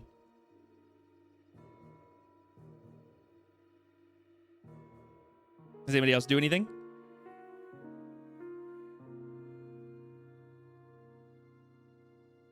Yeah, I want to walk over, but the doggo is in the way. Doggo is in the way. You'd have to step over it. Would my stealth still apply if we're walking over the doggo? No, you'd have to roll a dexterity check to see if you can do it. Or actually, you could. No, I think it would be dexterity for trying to step over. It's not really athletics or acrobatics, really. I guess acrobatics, maybe. Yeah, it could be acrobatics. Yeah, I could say you could do an acrobatics check basically to see if you could step over the dog. Because, like I said, your stealth check, until I say otherwise, as far as movement, is fine, unless you're doing anything extra. Like I said, like getting up top of a chair or a table or knocking something over. So in this case, trying to step over a rather large dog that's sleeping, that would qualify as something extra you'd need to roll for.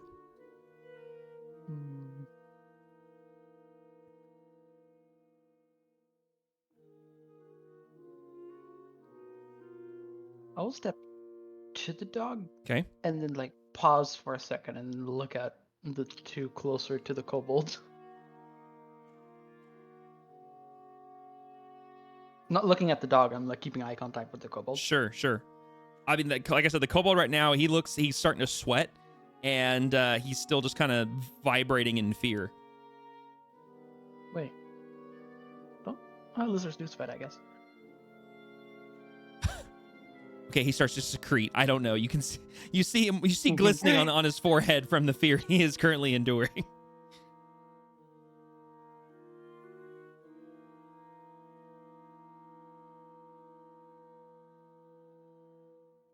Okay, fine. I step over the dog then if nobody else does anything. Okay, yeah. I mean, like I said, nobody else seems to be doing much. So, yeah. Okay, so as you go to step over the dog, you try to position yourself in such a way that you feel is going to be the best. And as you start to bring your leg up to one of it makes it across. Basically, you're able to plant your first foot, but as you start to reach your second foot, it clips part of the dog and kind of brushes against him.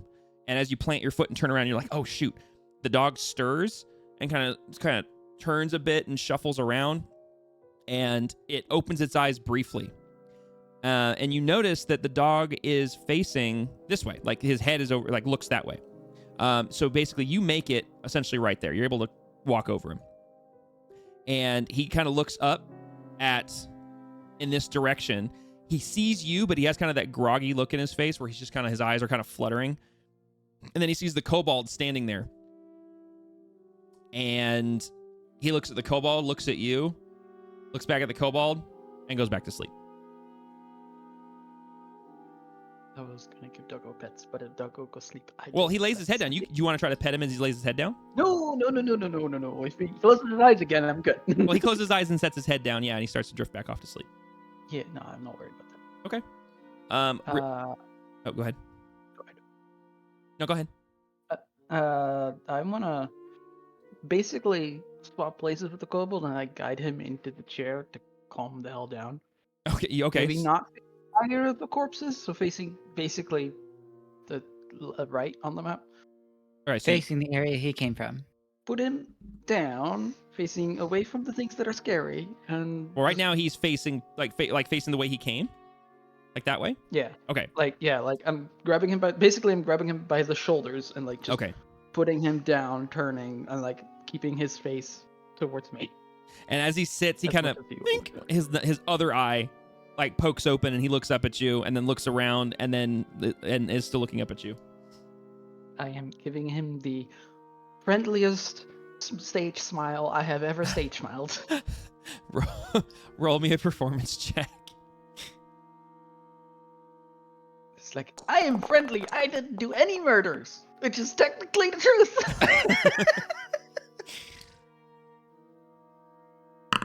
Here, technically the truth. Here. Oh yeah, he looks. He starts to stop shaking as much, and he starts to relax a little bit. And his other eye opens, and he looks up at you, and he just kind of like. He doesn't say. He's been told to be shushed, so he just kind of sits there looking at you, and he looks a little confused and a little scared.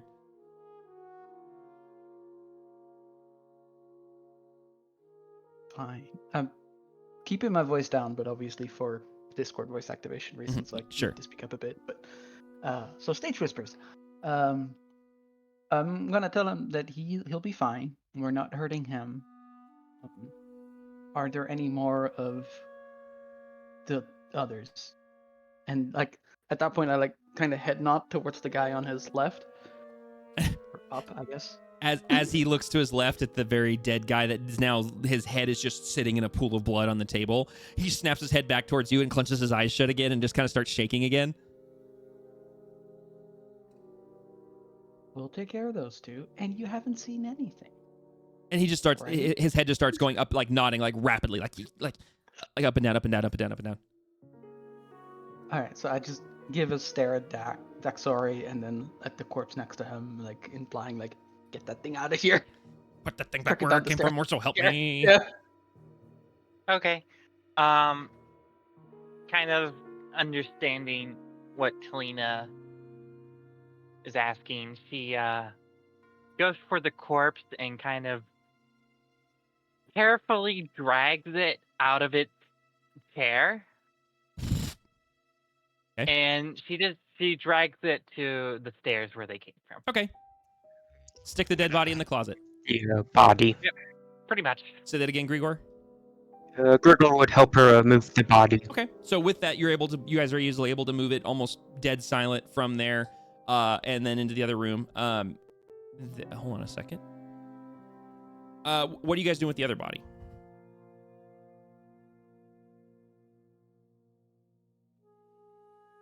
That would be a Basil question. Please take the hint, please. I forgot I was muted. Anyways, Basil is going to firstly close this one's eyes and then grip, the under the shoulders thing and then start dragging him through the doorway and gently placing him against the wall. And then I got a question, Mm-hmm. but is it a well-known or a common thing to be like pay the ferryman with the coins as a offering with the dead? Like as a superstition sort of thing? Yeah. Yeah, that would be a thing. Okay. Bass will place 4 coppers total. And you dragged him into the closet as well? Yep. Okay. He is there in the closet. Basil use a total of 4 copper pieces. Okay. There are so many. One different over. religions that, yeah, one of them Yeah. probably has Yeah, that. somebody One- somewhere believes that there is a ferryman who takes the deceased from this Making plane to sh- the next. Making sure both of them have their eyes shut. Mhm. 1 coin over top of their eyes. Okay. Moving on. So I'm taking off the 4 copper. Okay. Do you guys leave the door open or do you close the door? Basil would shut the door. Okay.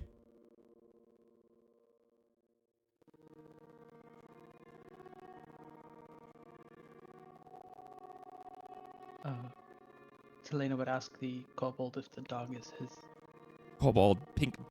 His eye opens up and he looks over, and he just kind of looks back at Talina and just slowly shakes his head, and you just see his hand point in the direction of where the body just was, but he's not looking at where it was. So basically, he's pointing like right here. Mm-hmm. This is Ty speaking, not Selena speaking. Mhm. I think that's a future problem. We just get out of here. Yeah, Basil was going to start kind of wandering through the crowd by going this way to get towards everybody else, Okay. avoiding stepping over the dog. Yeah, that would have been smart. Oh well. It's a very small room. It's a crowd of people. Well, Selena, you can tell from where you're standing that there is another part of this room. Behind you from where the kobold came, there seems to be more to the room. Yeah, I could see a writing desk there and some sort of hallway over in this direction. Mm-hmm. You guys also all can very clearly see there's a door right there. It's very apparent that there's a door right there.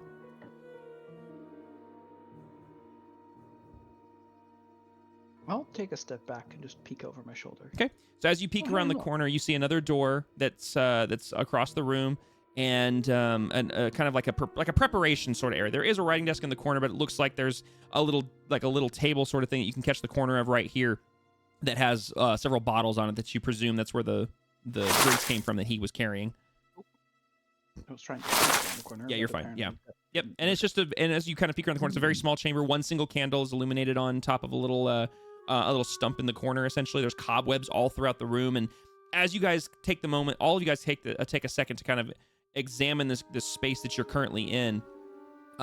It's very clear this space, while there's people here, is old, or at least at the very least has not been taken care of. There's cobwebs in almost every corner. There's large ones in some spots. There's a thick layer of dust anywhere that you couldn't sit, stand, or walk.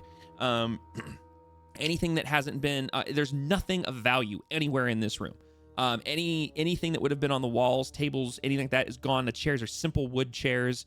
There's no barrels, no sacks of flour. There is a chest that's in the room that is next to the dog, but you can see that it's open and it's empty, and there's just cobwebs inside of it.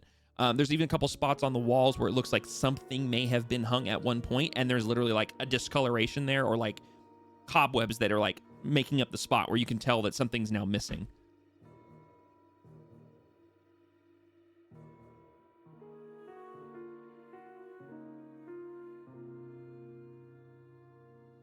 I'll just keep exploring.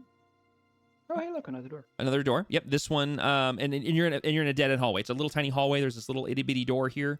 I say itty bitty door. Sorry, it's this little corner here with this door, as I was trying to say. And there's no light coming from around. Like there's nothing indicating there's light on the other side of this door. Is this a knob or a lever style handle? This one's a knob.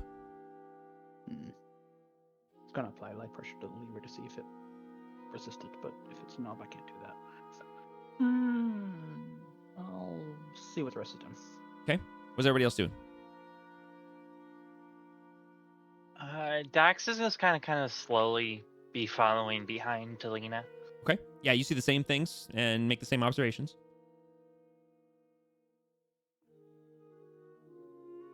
What are the rest of you doing? Grigor, Alexander, Othwin, Basil? Gregor would be peeking through the keyhole of the door he spied. Okay. So as you peek through the keyhole of that door, there's no light coming from the other side of this door, so it's very dark. There's you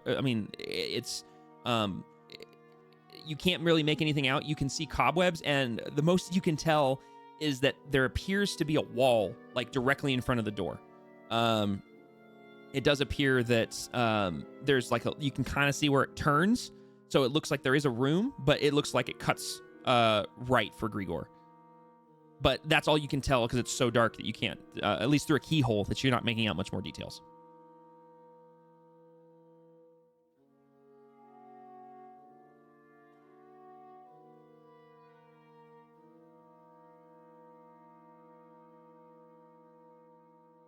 What's everybody else doing? Merrick's just kind of staying back. Okay. No spells prepared, but just kind of keeping his attention and or keep it words. Okay. Just staying alert, kind of. Yeah. In case shit goes down, he's gonna be ready. Okay. Basil's still going to be on alert as well, and mainly focusing his alert on the dog. Okay. Basically, if the dog starts to stir and get aggressive, a tackle and try to subdue non-lethally. Okay. Chokehold the doggo. Othman, what are you up to? Exploring. Okay. Oh, there we go. Yeah. So as you enter the little preparation area, you can see a few bottles, both empty and non, sitting on a little shelf right here. You see we see one more tankard that hadn't been grabbed or filled that's still sitting there. Those are the only items in this room that don't appear covered in dust. Even the writing desk, even the things on the desk, it's kind of a mess of papers and parchment and a few quills and whatnot. They all look pretty dusty and old, like they haven't been messed with recently. And then, like I said, there is a single... Huh? How tall is the desk? It's right above your head. It's about 3.5 feet tall off the ground. Wait, the desk or the preparation area? This thing. Oh, the desk is a little bit taller. It's probably about... no, actually, I'd say it's about 3 feet off the table, off the ground. And that little thing in the corner is shorter. It's probably about 2.5, maybe 3 feet. Then the desk is like 3.5 feet. So it's about a half-foot difference or so. And they're right next to each other? Yeah, they're right next to each other, yeah. Oh, I want to try to climb on the little thing to get on top of the big thing. Okay. Roll me an athletics check.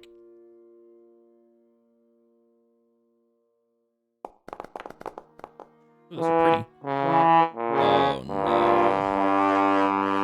no. So as Othman scurries around the corner and the rest of you guys are kind of examining the room you're in, you lose sight of the burb for a few seconds, and Othwin, you start to clamber up on top of the first thing, and as you start to clamber on it, you go, cool, I got this, I'm going to move over to the other thing, and as you start to move, the thing you're on starts to lose its balance, and it falls over, and it falls to the ground, and it's and makes a bit of noise as it tumbles over, and actually the candle has now fallen to the ground and is laying on its side on the side of the ground, laying on its side on the ground, and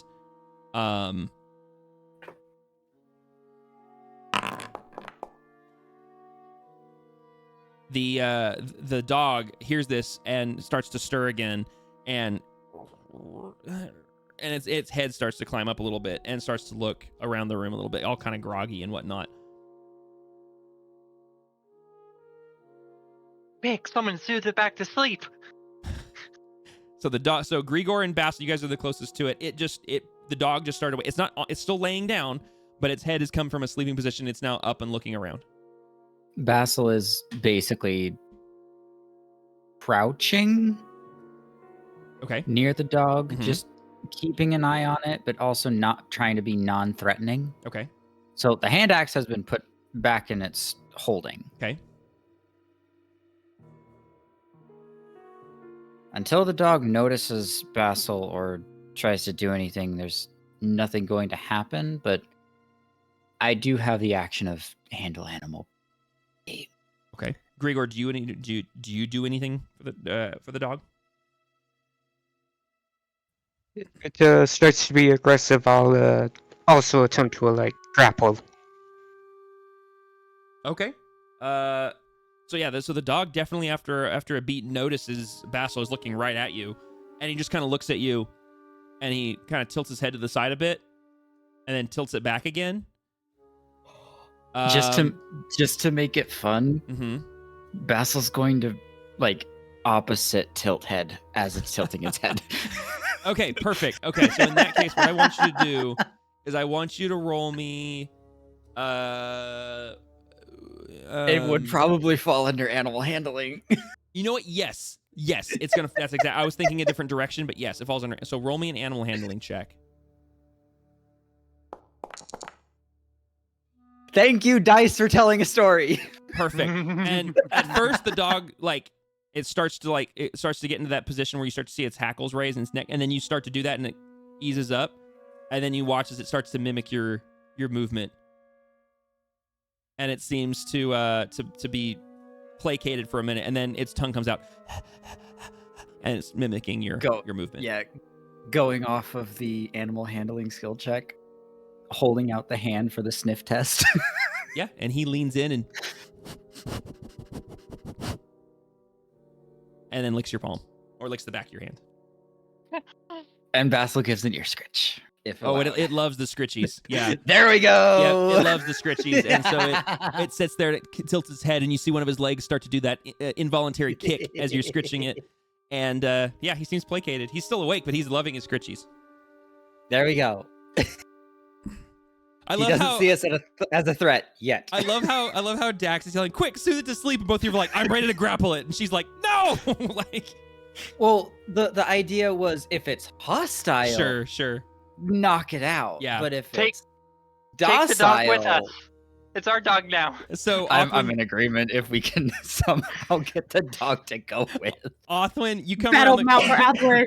You come around the corner after your little tumble and making all that noise, and you see a dog about twice the size of you, with his tongue hanging out the side of his mouth, his leg involuntarily kicking, and receiving the most lovable scritches from Basil. We're gonna ignore the candle that she knocked over. Yep. she ran away from the candle. Yeah. It's just there's just a simple little candle laying on the floor in that corner. Is it lit? Yeah, it's lit. Oh no! Oh no! So Dax would see her drop the candle. No, because you're over here. Oh, her little tumble happened around the corner, so you guys heard a tumble, okay. and then she comes scurrying around the corner. Gotcha. I thought it was in the doorway. No. None of you have visibility on the candle. Okay. There's gotta be a gift for this because there's a specific thing I have in mind of how to do it. Okay, so as you guys are giving the scritchies and everything, wait. Yeah, okay. Basil wouldn't have even looked back because he's focused on the dog. Yeah, you would have heard the tumble, but it would have been almost the same time that it'd been right. You basically would have heard it and then immediately been focused on the dog. As Athwin comes out of the room, now that the dog is docile and not onto attack, can Basil lean over his shoulder? Yeah, you can. So as you lean over your shoulder and kind of look in the wedge of the space there, you do see the soft glow of candlelight coming from the other room, but where you're at, you don't see the candle. You just see the glow of the candlelight in the room, but you do see an overturned, basically like a little wooden barrel, essentially, a small one, that is overturned, kind of basically laying right about there. And it's just kind of sitting up against the table, like it kind of rolled a bit. Basil just looks down at Othwin, still giving the dog all the scratches and scratches to keep it happy for the moment. Yeah, look at the gift that Dragon just put. I saw that it. That is like the most perfect of gifts. Like crash, bang, boom. Crash, bang, boom. Owl. Slides in with a guilt face of, what? Someone's throwing something. I didn't do anything. It wasn't me. Nope, wasn't me. Not at all. Nope. Yoink. Okay, so Dax starts giving. So the dog is loving this. He is receiving pats and scritches from two of you. Grigor, do you get in on this, or are you no longer worried about the dog?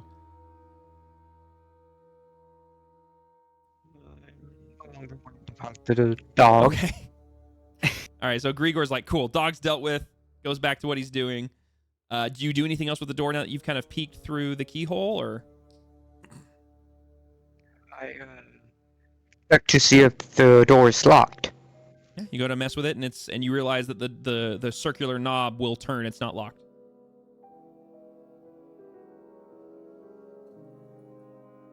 Does the dog do anything as Grigor is? No. He is okay. He's completely oblivious. He is oblivious to anything but scritches and pats right now. animal lovers save the day yet again. Yoink. Okay, so Yeah, does the way kobold- Othwin go under the kobold on the chair or get on top of the kobold on the chair? What is the best way to get to the dog? Under the chair. Under the chair there. Okay, so the kobold is looking at all this and watches as the bird just scurries underneath his chair, and he goes, "Arr!" And he's like, his legs shoot up a little bit, where he's kind of like they're kind of curled up, and he kind of grabs his knees to pull him up a bit, and he starts shaking again. Basil will look at the kobold and just, "You're fine," in a very soft and as soothing tone as he can. I'll say I'm going to give you another persuasion check instead of intimidation, but I'll also give it to you at advantage because you have been, instead of murderizing the dog, you have been giving the dog love, and he's watching this. So advantage? Yes. Or okay. No say- charisma for the win. Yeah. Wait, with no charisma at 15. And he starts to relax, and his knees start to come down a bit, and he leans into you real close.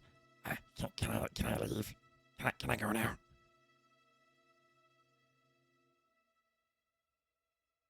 We don't hurt Sweet. Basil's gonna look to the group, kind of just eyeing around, trying to gauge everybody's opinion of should we let the kobold go through the door or leave however he needs to leave. And as he's kind of glancing around, he's like his eyes like dart from person to person, and you just watch as he just makes the most like he tries to smile, and you just like quickly he doesn't like slowly grin into a smile. It's like instant fake smile, like forcible smile. The "don't hurt me" smile. Yeah. Don't hurt we is good. We is good. I would like to insight into how good we is. Okay, go ahead and roll an insight check. So this kobold now is canonically called we. So yeah, I mean he looks like he's telling the truth. He looks scared, and he looks like he's trying to put on a brave face, and he looks like he just wants to leave. Mind you, go ahead. I was just gonna say, Dax would nod like, yeah, he can leave. She's too focused on the dog, giving him scritchies. Remember, also, I was going to point out, he is wearing a cook's apron and nothing else. Like, he's a kobold, Yeah. so they don't wear a lot of clothes to begin with, but he has a cook's white, very dirty apron on, and that's it. How many Merrick shall kobolds not are raise stacked? objections. Wait, if Dax is giving scritches, where is Dax? Because Dax is not near dog. I can't get near dog because of chest. There you go. Technically, you're standing Oh, next there to we the go. chest, so you're good. Okay. Okay, so Alexander, what did you say? I said that Merrick does not object to letting the thing go. Okay. Just waiting for a nod or an agreement from 2 or more party members after Merrick. Okay. And then Othwin said something as well. Wait, what did I ask? Oh, I was just asking how many kobolds are stacked underneath the. Oh. The apron. No. It's very clearly one kobold. There is not 3 stacked in a trench coat. Which actually, believe it or not, I found an NPC stat sheet for 3 kobolds in a trench coat, and I found a song to go with it. I'm not even lying. It's I on found Spotify. those, and you got those from me. Oh, that's There right. is You a sent it to me. That's full right. I knew somebody song. sent it to me. Thank you, Ty. I couldn't remember if I found them or if you sent it to me because I have so many things on Instagram these days. Anyway, Thank you, Spotify, for giving me that song. Basil will give a nod of approval to let the little guy go. Which door does he go towards? So as you nod to him, he just goes, "Thanks, we thanks. And he just literally, his feet hit the ground. He bolts right past you, like he just and just like bolts to you and like does the cartoon like drift around a corner on one foot, kind of tap, and then kind of looks to you and just does that fake, that not fake, but that forced smile again. He goes, "We is good," and then he and takes off. And as he hits the door, what? So can I, as a quote-unquote attack of opportunity, just grab his shoulder and do the little like shush symbol again? Yes, I'll let you do that for sure. And as he goes to move, you grab him and he looks towards you and his smile goes away for a second. You do the shush thing. The forced smile comes back where you can see all of his teeth and he just kind of goes. And then he starts to open his mouth and he catches himself and he goes, "Oh," and he puts his finger up to his mouth. Shh. We is good. Yeah, And then he takes off. As he does that, I'll let him go. Yeah, and he takes off. And as he gets to the door, he comes up to it, and you see him actually take his little claw from his on the edge of his little hand and sticks it into the lock, turns it, opens the door, and goes to what now you can see is outside the building. You actually hear the sound of wind rushing by.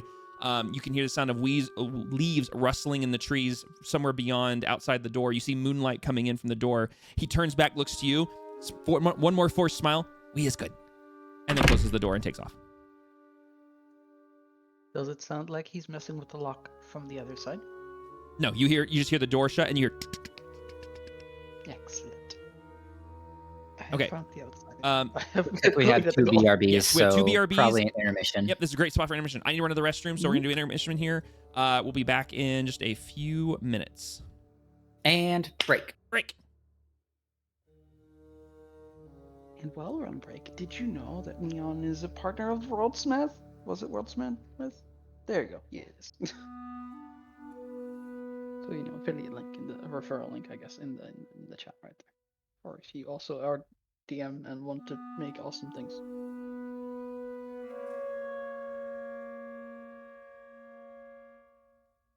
I am slowly becoming the damn it. What's the name of the player who plays Scanlan in CR? Sam. Becoming the Sam Riegel of this group. Like, things are happening. Let me grab the sponsor paper. We're not sponsored, for the record. He's just collaborating with WorldSmith. And also Pocket Bart, who's presenting the lovely background music you're hearing. Yeah, that is Pocket Bart, right? Or is that Spotify that Yeah. No, that's Pocket Bart.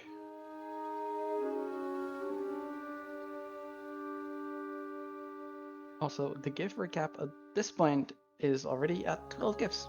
I think that's the biggest one we've ever had. Oh my goodness. Well, Leon said take more notes. So I'm taking more notes.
How many people are back?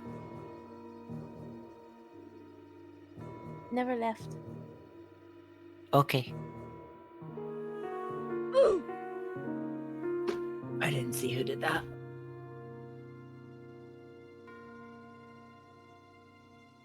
I'm not a gambling man, but I'm putting money on Jesse. Probably. Also, Ty, Yes. if you don't put the GIF, "Can I pet that dog?" in the recap, I'm gonna be mad.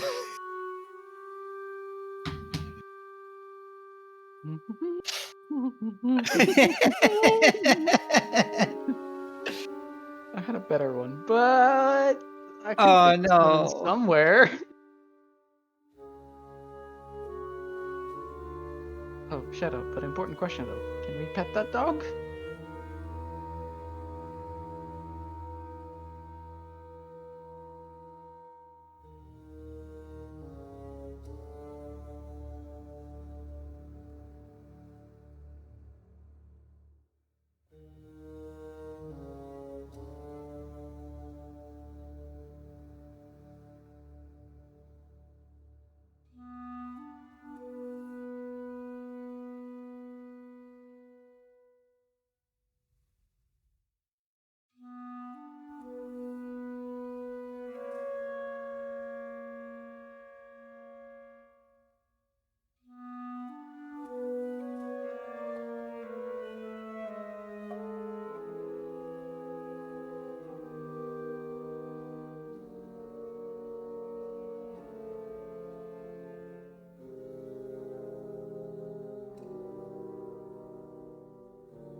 Welcome back, everybody. I'm staying muted in Discord because it looks like we're still waiting for one of our players. Shadow's having an issue with one of their dogs. So we will be back as soon as we can. But yes, as Tyro put in chat, yes, for all of you guys who are D&D players out there, whether you are a DM or a player, highly recommend you check out worldsmith.io. I am I'm not really partnered with them or per se. I'm an influencer for them technically. But they are first off a great company. They're a really, really good group of consummate D&Ders. They have a really good head on their shoulders as it pertains to the game, but they also did a very good job building this product, which is WorldSmith. WorldSmith is a generator app. It is a website. You can go to it and check it out right now. They actually have a 7-day free trial you can go check out.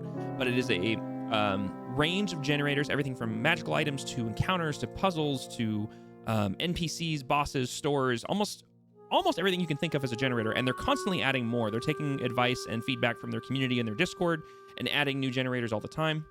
They just recently launched I believe they're either beta testing. I can't remember if they're beta testing or if they've actually launched. Let me take a peek real quick before I speak out of turn. They're testing. Okay, so they're actually currently in the testing phase for a player sheet generator. where you'll actually be able to make a PC through their program. So it is good for more than just DMs. If you're interested in it, click on my link right there in the chat and you can check it out. It's really cool. I use it all the time. It's got a lot of really cool tools that for anyone who's trying to have something be a little extra creative and not just have to, sift through a bunch of books and pick something that's been used a billion times. You can put something on your own, whether it's your own custom monster, your own custom trap, item, all sorts of things. I really, really like it. There's been a few things that we've used here in the game so far that I've used for WorldSmith for. The one shot I did back in October, almost the entire thing was generated through WorldSmith. So yeah, it's a very good tool. Highly recommend it. I know a lot of people have certain feelings about AI generation when it pertains to D&D. I think that WorldSmith is one of the best ways to use AI because it doesn't take over the creative aspect for you. It just sort of helps you enhance what you've already been working on. So like for me, I had the story of this game for everybody. I come up with the ideas in my head for the bad guys or the encounters or whatever. And WorldSmith helps me bring that idea and add in, like I come up with the bones, I come up with the frame of the house. WorldSmith helps me put in the carpet and the paint and the lighting fixtures to make it just that much better. I know that Shadow's still gone. How is everybody else doing? Present and accounted for. Okay. Wumbo. We'll give it a few more minutes before we call it. I'm actually gonna go fill up my water real quick, and then I'll see how we're feeling.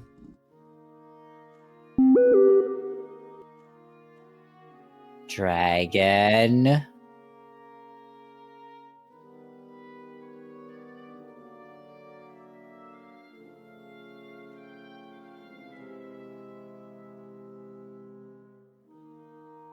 Thank you, RC.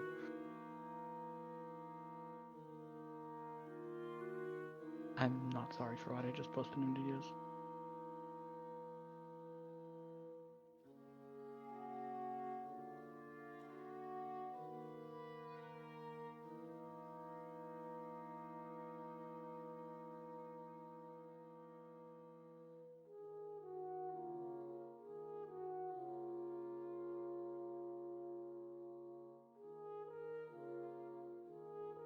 Go for Taze! Oh!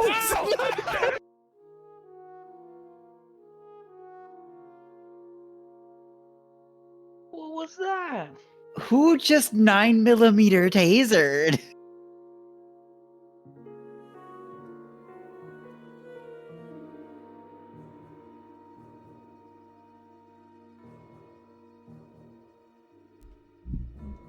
Thank you, RC. I'm glad to hear it. All right, what's up?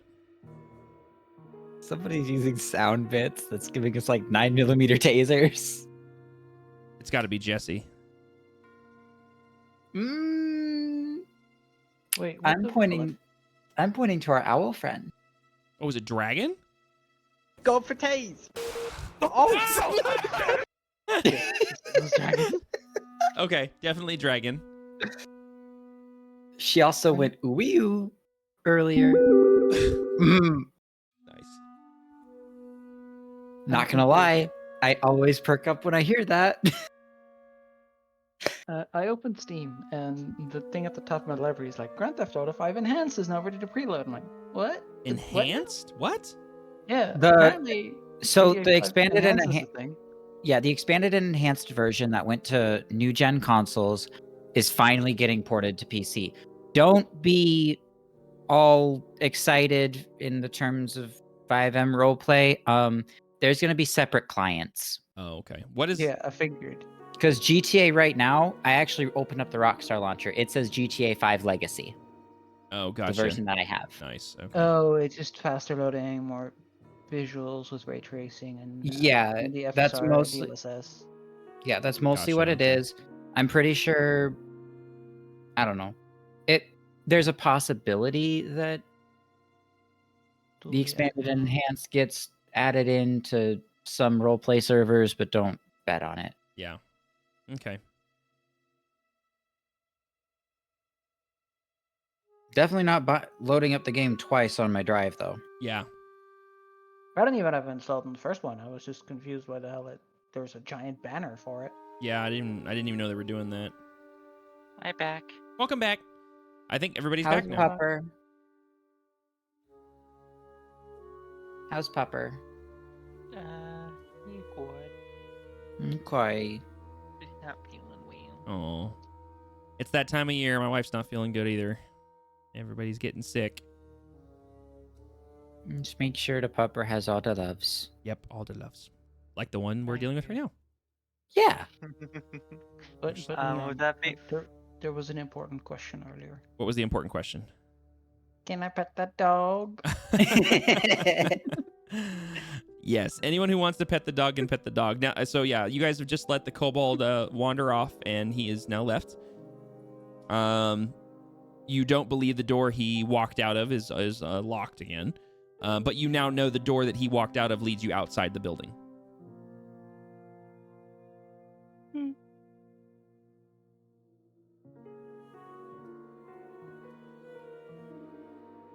I'm gonna motion for. Oh wait, Luxori is probably back turned towards me. Is anybody facing in my general direction? I don't believe so. I think Basil Go ahead. possibly could see you out of the corner of his eye. I was about to say, Basil. Because What about Basil's Grigor? mostly just keeping the dog busy, and as everybody else is giving the pupper loves, Basil's gonna actually step away a little bit and keep his eye on the dog, because he's still worried that the dog is just suddenly gonna turn on him for whatever reason. Just trying to find Master, and Master's not here, so it's like, oh, where am I supposed to go? What's doing? But yeah, Basil would be at attention. Okay. I want I want Basil, Dax, and Talina to roll me perception checks, please. I almost clicked before. Oh, not advantage. No, not advantage. No, just regular. Yeah, do you want me to undo? 'Cause Yeah, that just- was with yeah. advantage. Yeah, because the way the system works, yeah, just go ahead and redo it. Because technically you would have rolled a 10. I'll just. Oh my! I should have just taken the 10. I'll take the reroll. No takesies backsies. What did? Yeah. Jeez. What did Dax get? 14. Okay. Yeah, that's fair. So the three of you, because of your position, as you're dealing with the dog, doing what you're doing, you start to smell something, and the scent that you smell smells bad, like not good. And Talina, for you, even though you were technically rolled one of the lower of the three, it's strongest for you. And after a moment of you guys smelling it, you recognize the smell is coming from the door next to you. And it does not smell good. It smells repulsive. Basil's gonna take a peek. So do you shimmy past Talina then? Shimmy. Shimmy. Okay. Shammy. Give a second, I have a question for DM. Okay. Would Talina recognize the smell as Basil got a. something like that? Because she has seen those kinds of things in her way back home. Ah, gotcha. Okay, yeah, fair. Yeah. So Basil, you take a peek around the corner and you see the room that the kobold exited through. You can see the overturned barrel that's just kind of sitting here, leaned up against the very dusty desk. You see the candle that fell on the floor next to it, and it's just sitting there on its side, just flickering away. And that's all that's in the room. Basil's gonna pick the candle up. Okay, so you go over. What do you do with the candle? You just pick it up. Just turning it back to upright position. Okay, so do you set it back on the ground, or? Does it look like there's a clear dust spot, like a spot that isn't dusty on the tables around? The whole table, the whole desk right here is dusty. If that's what you're talking, and I mean, there's a couple spaces clear enough that you could put it there. It's just a really dusty desk. I'm just saying, is there a clear spot that it was at before it got knocked over? Because dust doesn't accumulate under object. Yeah, you could do that. Okay, so just kind of set that back where it's supposed to go. Okay. Is there anything of note on the desk? Nothing that stands out. It looks like just very like old and kind of decaying parchments from who knows how long ago. There's an overturned inkwell that's completely dry, and a ridiculously old quill pen that looks like it's dried out, and old letters that never got mailed, letters that were open. It's just kind of a hodgepodge mix of papers. You said some that weren't open, some that were never sent. Is there names written on the parchment or on the letter face? As you look on the letters, you can see writing that would indicate that there were names on some of them, but they're so faded that you can't quite make out who they would go to. Still have that odor? It's weaker now than it was when you were at before. Yeah, it's the door next to me.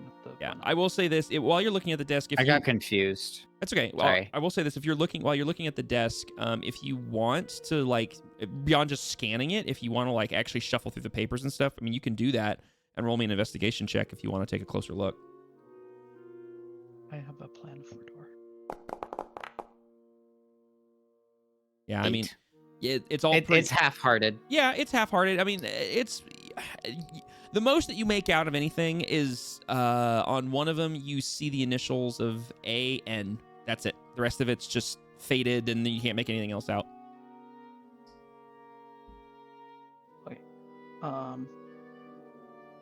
Okay. So it's gonna take 2 turns to do this because it's an action, but I'm gonna grab the handle of the door. Okay. Cast prestidigitation to make a quote-unquote odd odor that smells pretty decently nice, like in my face. Okay. Okay. Lock it out, and Okay. then on the next turn, I'm gonna cast it to make a puff of wind blowing towards the door as I open it. They're both cantrips. Do you open it all the way? No, just big enough to see what's on. Does it open? So it opens. It opens like Does this. it open that way? No. So it opens like this. Perfect. So Then basically like just this. big enough to peek in. Okay. But All right. So as you conduct this, as you cast the first prestidigitation in front of you, so that you smell a nice, pleasant aroma of a flowery meadow with bees zipping through the air and whatnot. And as you push the door open, you cast another one for it to kind of waft with you. And as the door creaks open, you see a low hood gang member sitting on a toilet with his head hung over, and you hear the most horrendous sounds of him grunting out whatever he just may have eaten and smelling horrible smells. I'm not going to replicate the sounds for you because I am a gentleman and I am an adult, but you can, imagination, let it swirl. Oh, why was this door not locked? And you notice that there is no lock on the door. Thought process is shut the door, put a heavy object in front of it, and gas chamber him. I mean, so the door. The moment I even remotely see personage in that scenario, that door just zips past. Yep. So the door basically creaks open and then comes back and shuts. And let me put it this way: the sound of the door moving is completely drowned out by whatever sounds this gentleman is making in this room. Oh my god. We're ignoring look that. at Basil and then probably awkward stare as we look at each other like, the fuck did we just witness? Man, How do we handle this? I don't like this. Sorry. No, you don't get to apologize. This is your fault. This is my fault. Sorry. This was. How do we introduce the last baddie that was supposed to be in the room? Yeah, that's fair. Hey, I'll just put it this way: you guys rolled stupid well on your group stealth check. I'll just put it that way. Yeah. There may or may not have been a possibly pre-planned baddie coming out of a closet with his pants down around his legs, ready for a fight. But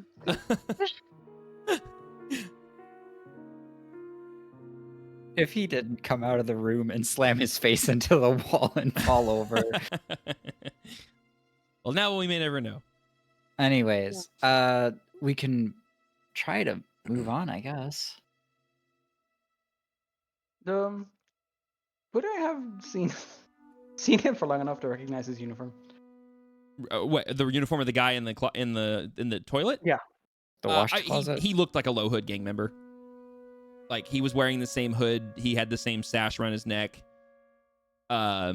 beyond that, you're not going to really see much because he was sitting. How interesting. I'm gonna need you to read a spell for me just to make sure Okay. that I'm interpreting this right. Which spell? That one. Oh, that one. It doesn't specify that I need to be able to have line of sight. It's the thing. They just need to be able to hear me, which I can make happen. Hang on.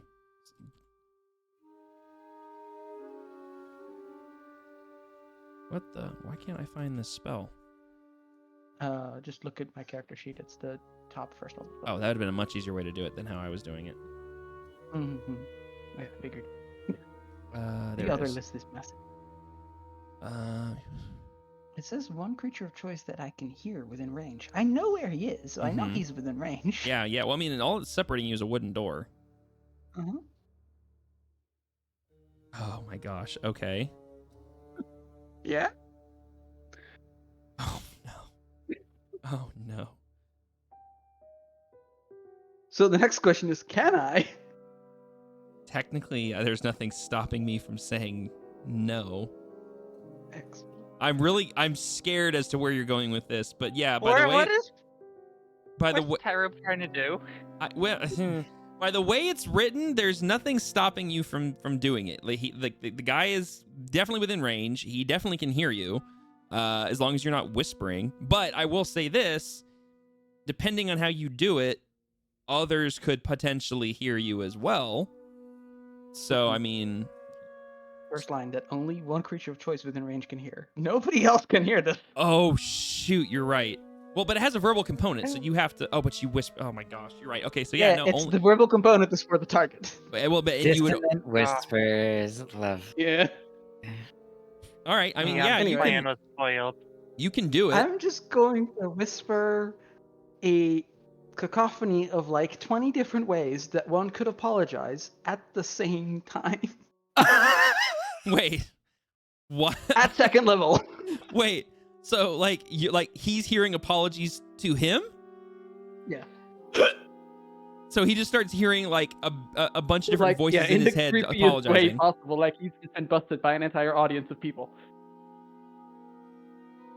Okay. I can't target him because I don't have line of sight. But yes. Here, hold on.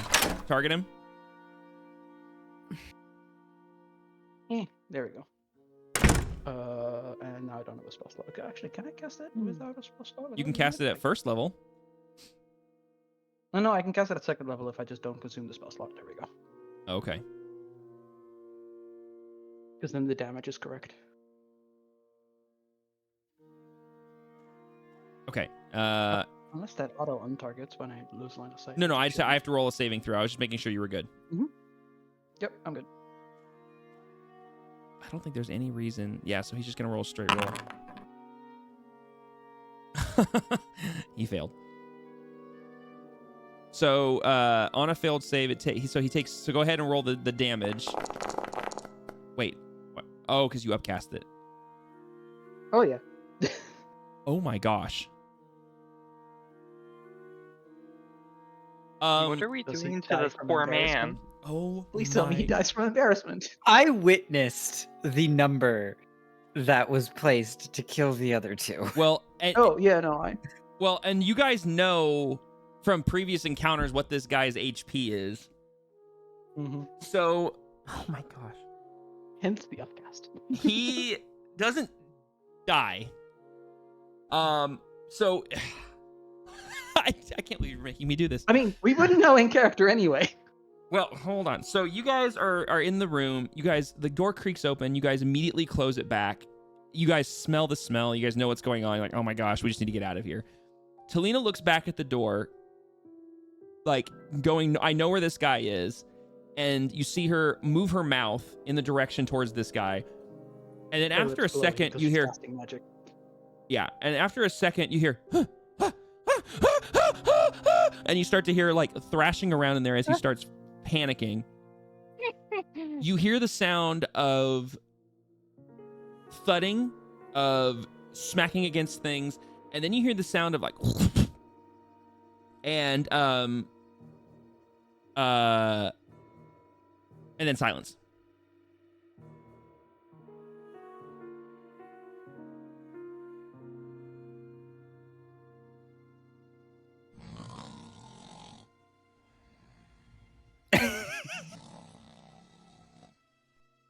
That's very Okay. aggressive, but okay.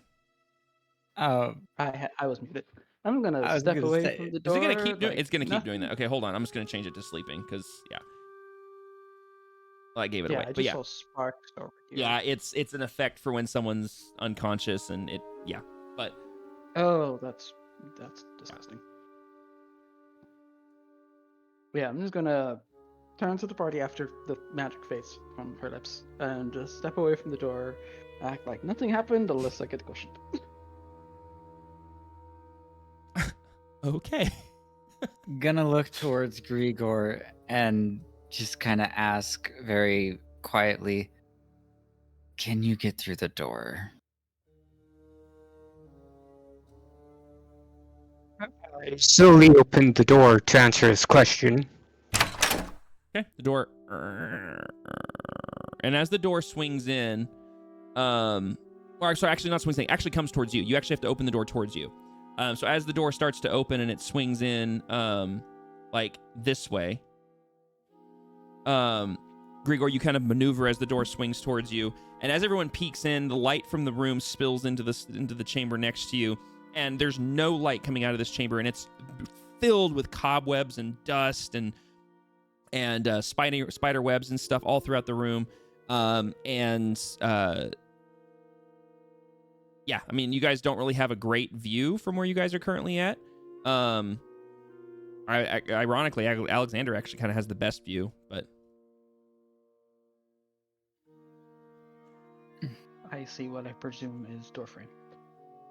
yeah, from where you're at, you watch the door open, and then you can just see an open door. Dax sees nothing. Her face is full of fur.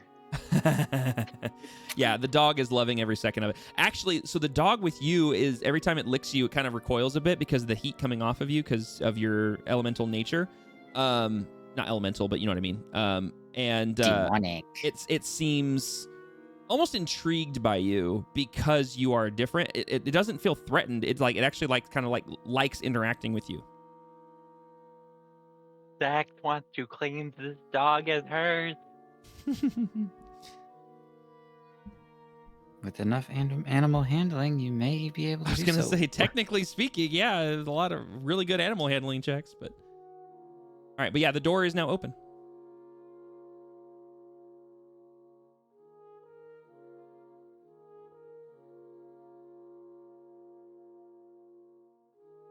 I don't think I could do good animal handling checks to claim the dog.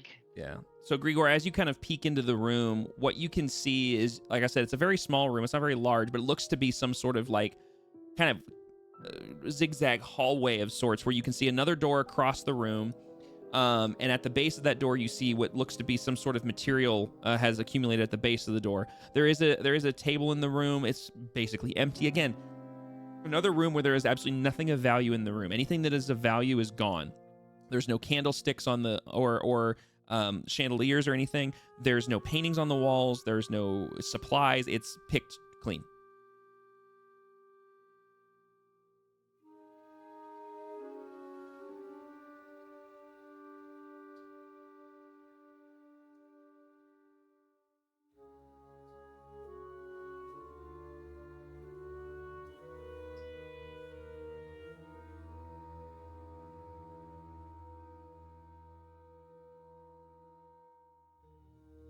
What's everybody doing?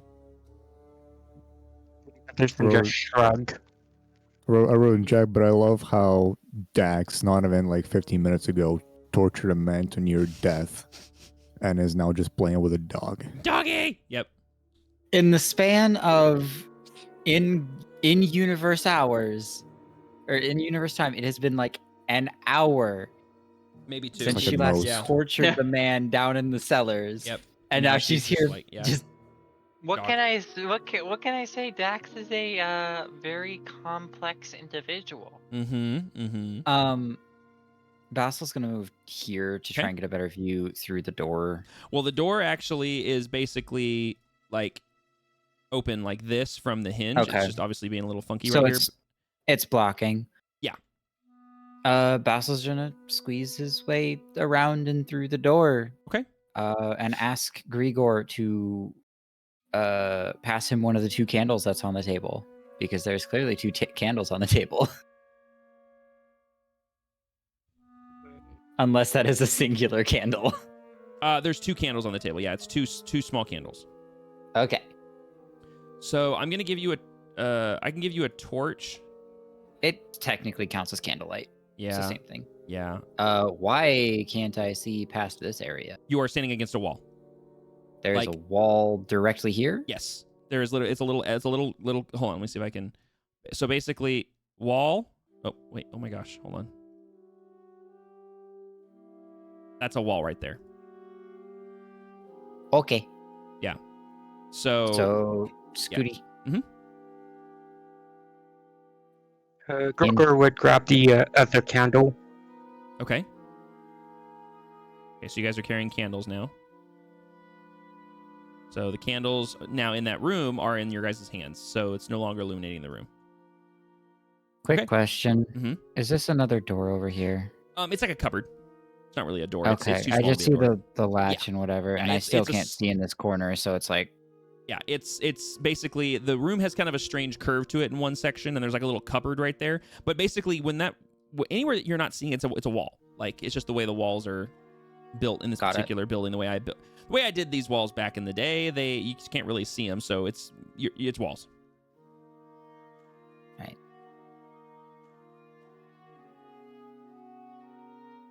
Anybody else entering the tiny room?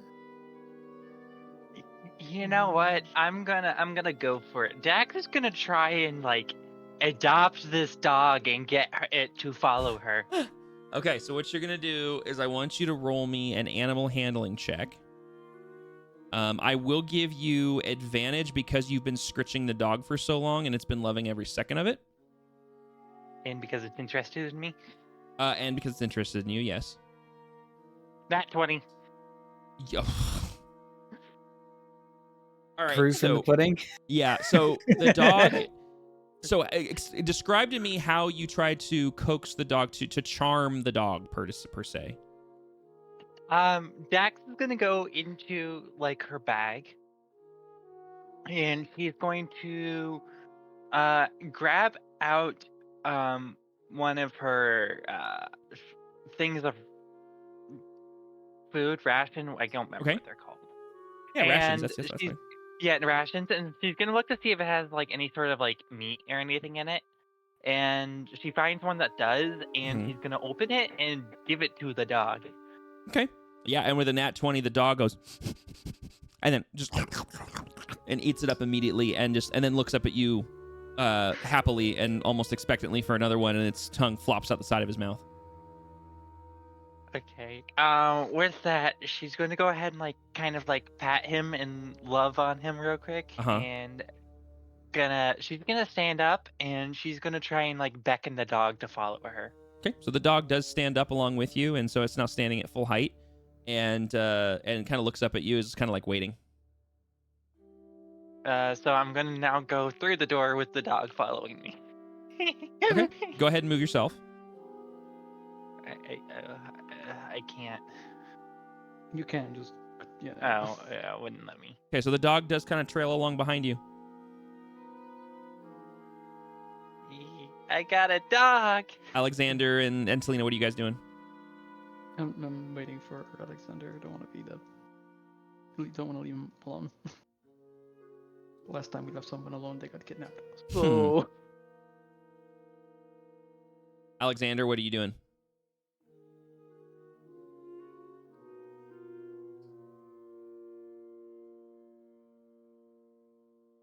Well, okay, we'll wait for Alexander. Othwin, what are you doing? I saw that you kind of scurried in behind Grigor Sorry, and, I'm just and back. Vessel.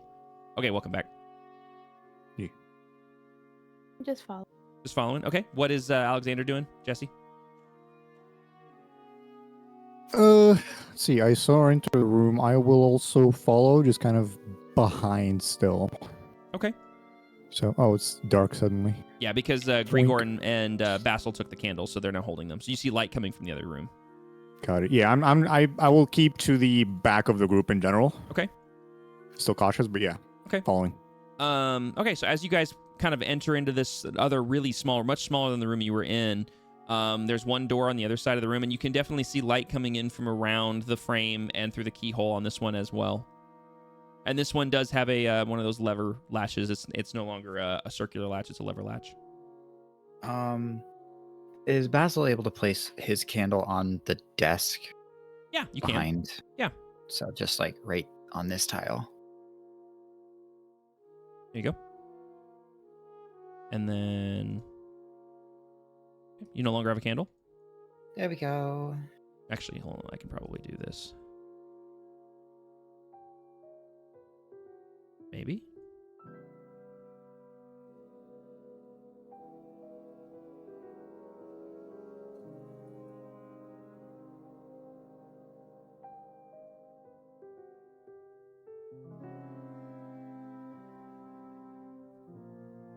Here's the candle. Okay. Dax sits on the chair. Yeah, so the dog follows in and basically sits at your feet, just kind of looking up at you. And she starts loving on the dog again. And as she's loving on the dog, she's going to be like, I'm going to name you Scorch. What did you name him? And Scorch. Scorch, huh? Scourge.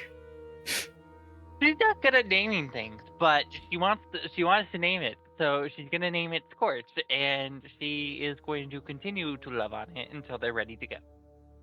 That's amazing. Okay. So Alexander and Talina, you guys watch as everybody kind of starts to pile into this small room. For those who are in the room, I want... Does Monhold still have Spitwick? No, Spitwick he left down in the basement. He moved him into a different corner and kind of tucked him into a shadow and then left him there with a dagger. Gotcha. So Grigor, I want you to roll me a perception check. Actually, Basil, you could roll me one as well.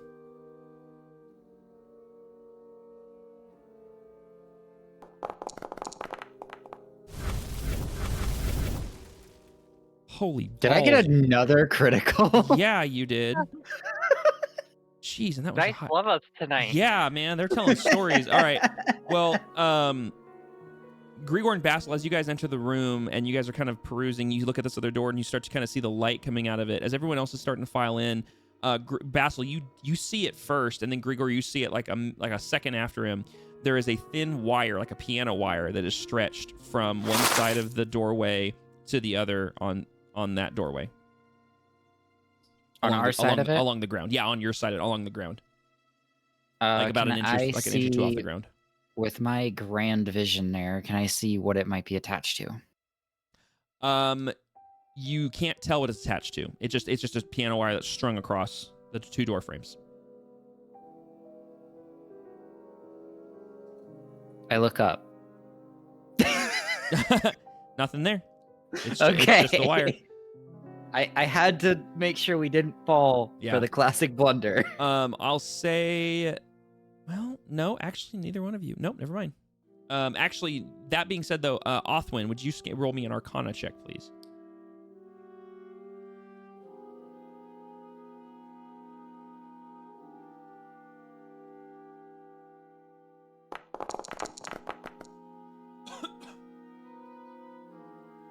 You get the sense that there's something arcanically off about the spot that the two of them, that Grigor and Basil are standing in. Like kind of like you're like the equivalent of having your hair stand up on the back of your neck, that kind of thing. Quick question from Basil's side. Mm-hmm. How is the door open? Is it another pull door or a push door? This one is this one is a push door, and it will swing like this. Got it. I love that that's not how we indicate doors. It works, man. I mean, it works. It Oh, really yeah. does. This is why I love it. Yeah. It's functional. It works.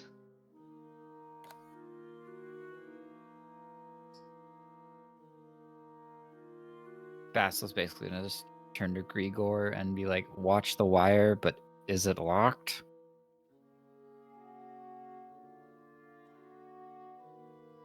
Grigor would check the doorknob.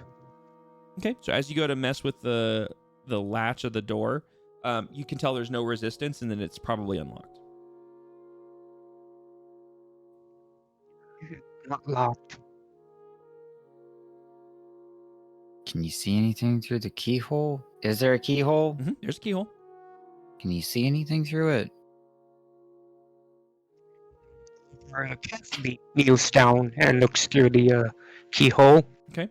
As you lean down and look through the keyhole, you can see much clearer now. Obviously, it's a keyhole, but still you see light illuminating a chamber. And as you kind of glance through, directly across from you, about 20 feet away, you see the face of a tiger staring back at you.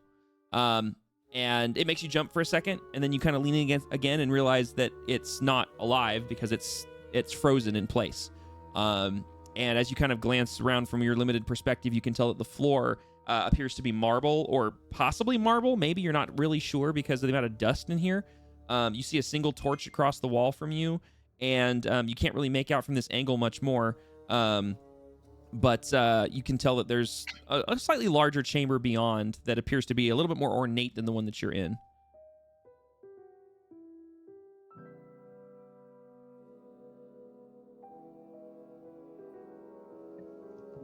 Like actual tiger, or like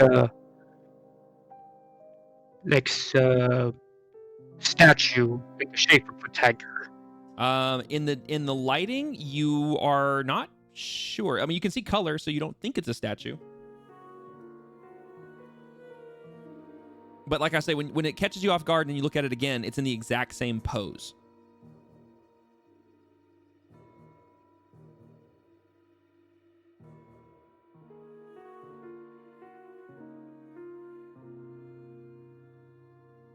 I don't know why I typed that. Vocalizing is pretty quiet at the moment. Yeah. I'm not there, so I don't want to interrupt it.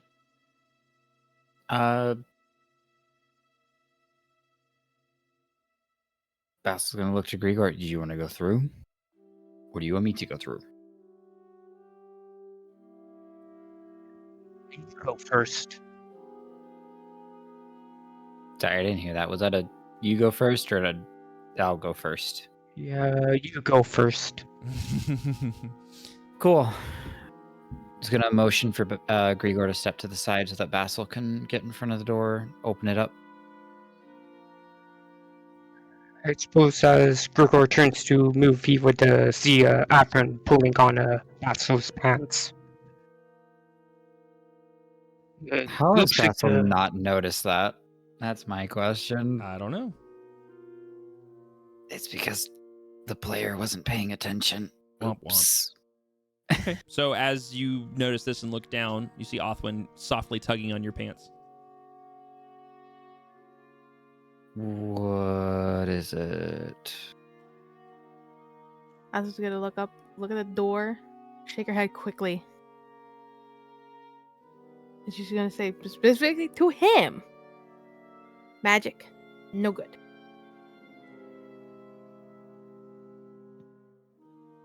Basil can't see Telena from here, but yeah, not quite. Like, you kind of know where she is, but because of the darkness in that room now, you can't quite see her. He's kind of standing in the doorway. It's just hard to put her in that. Yeah. right. Because it's in Basil's between going to ask Athwin, would you go get the other two? Please. I was gonna nod and then look over who the dog's at. And So it's at this What's point the the dog dog. doing? It's at this point the dog finally kind of catches, like, is not looking at Dax and kind of looks over at you and looks at you, and it stands up on all fours and like looks over at you, and it tilts its head to the side, and then tilts it back again, and kind of lowers itself to the ground just a bit and starts. and starts sniffing in your direction.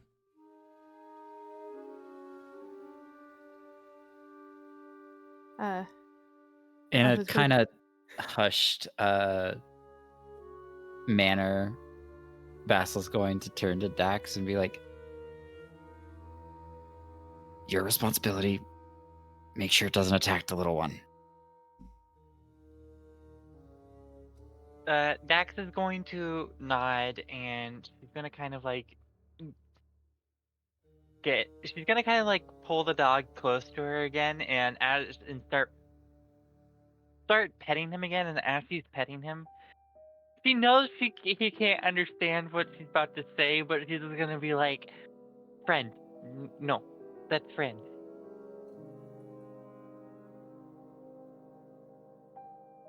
Okay, and as the dog kind of looks at you and looks back, it sits its butt down, but now it's facing like, oh, what the heck? Here we go. Now it's facing that way, looking at Othwin, but it's sat its butt down now. In response, Dax is gonna be like, "Good boy," and continue to love on him. Can Just don't be a Othwin? female? I mean, we didn't check. Yeah. Othwin's going to try to like sidestep like a secret agent against a wall. Yeah, like the with Kronk, like sidestep, Yeah. crab shuffle. Just it has her stick like pulled to her chest because like my stick. Yeah. No, you're touching my stick. Oh, that's right. You have a stick. Hold on. Wait. Hold on. Oh no. Hold on. Get right there. This would be a. Hold on. This would be a. You know what? Actually, we're gonna do it this way. No, I want Dax. I want you to roll me another animal handling check because you gave it a command basically.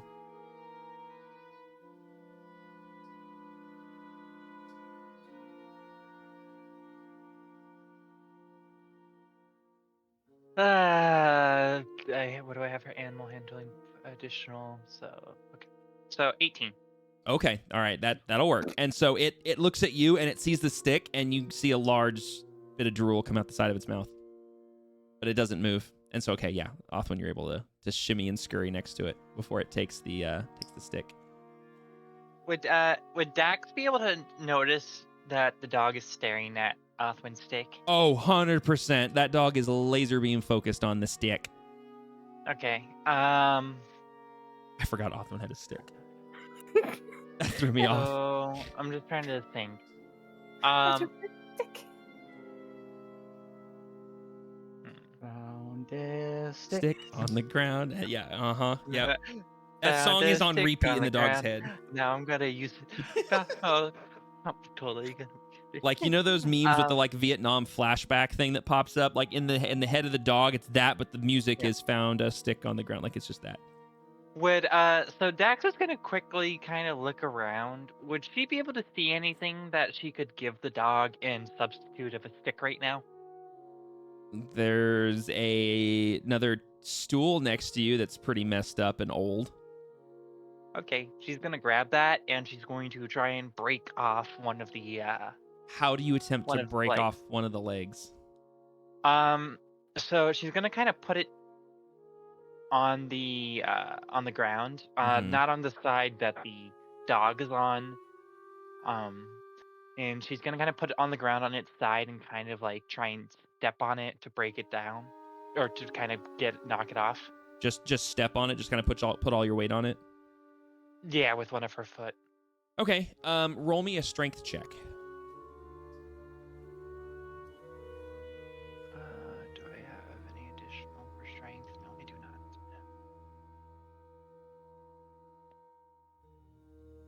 And there goes my dice off the back of my desk. Oh Alright. no. But did it land on a 20 though? No, it didn't. It landed on a 18. An 18. Close enough. Dang, okay. Yeah. All right. So, and is that 18 plus anything?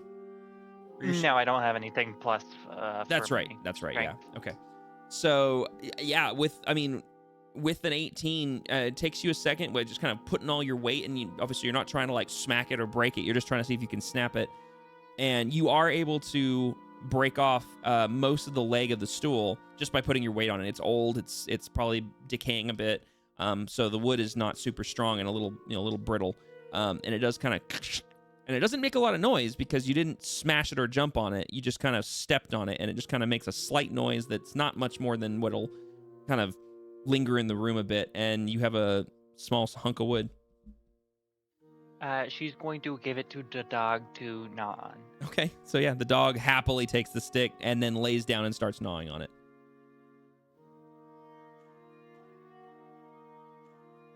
Dax is gonna buy armor for this dog for his chance to get. All right, Othwin, you've shimmied and scurried past the dog while the dog is chewing on a new stick and no longer interested in yours, and you find in the darkness Talina and Alexander are waiting in the room. I was gonna get next to whichever side the bag's on.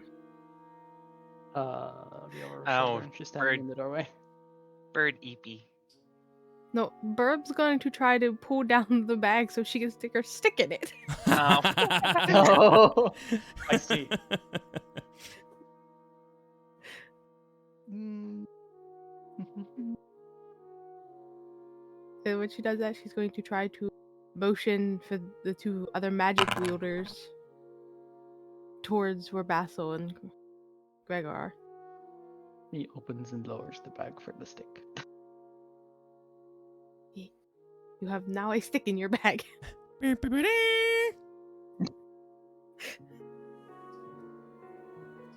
I didn't even. Achievement unlocked. Get sticked. I didn't even remember that Othwin had a stick. I forgot until she said it, and I was like, oh no, the dog would see that. Okay, so yeah, so Othwin then starts motioning to the two magic wielders towards Grigor and Basil.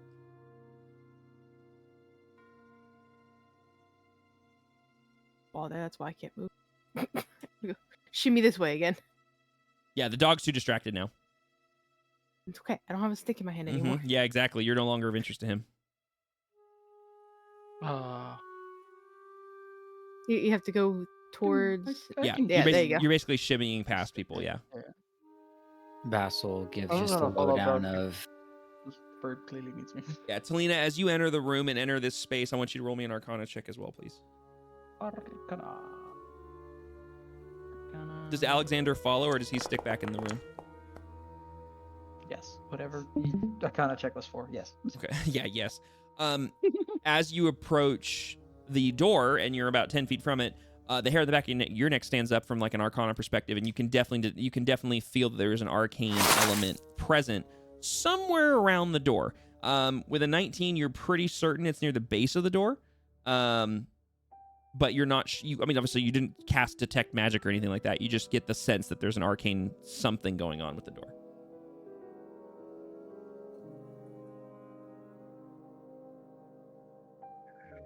I mentioned that there's a trap that there's a piano wire at the base of the door, but doesn't seem to lead anywhere. Yeah, basically, all you guys see is literally just see a piece of piano wire that is strung from one door frame to the other side of the door frame. It doesn't seem to be attached to anything.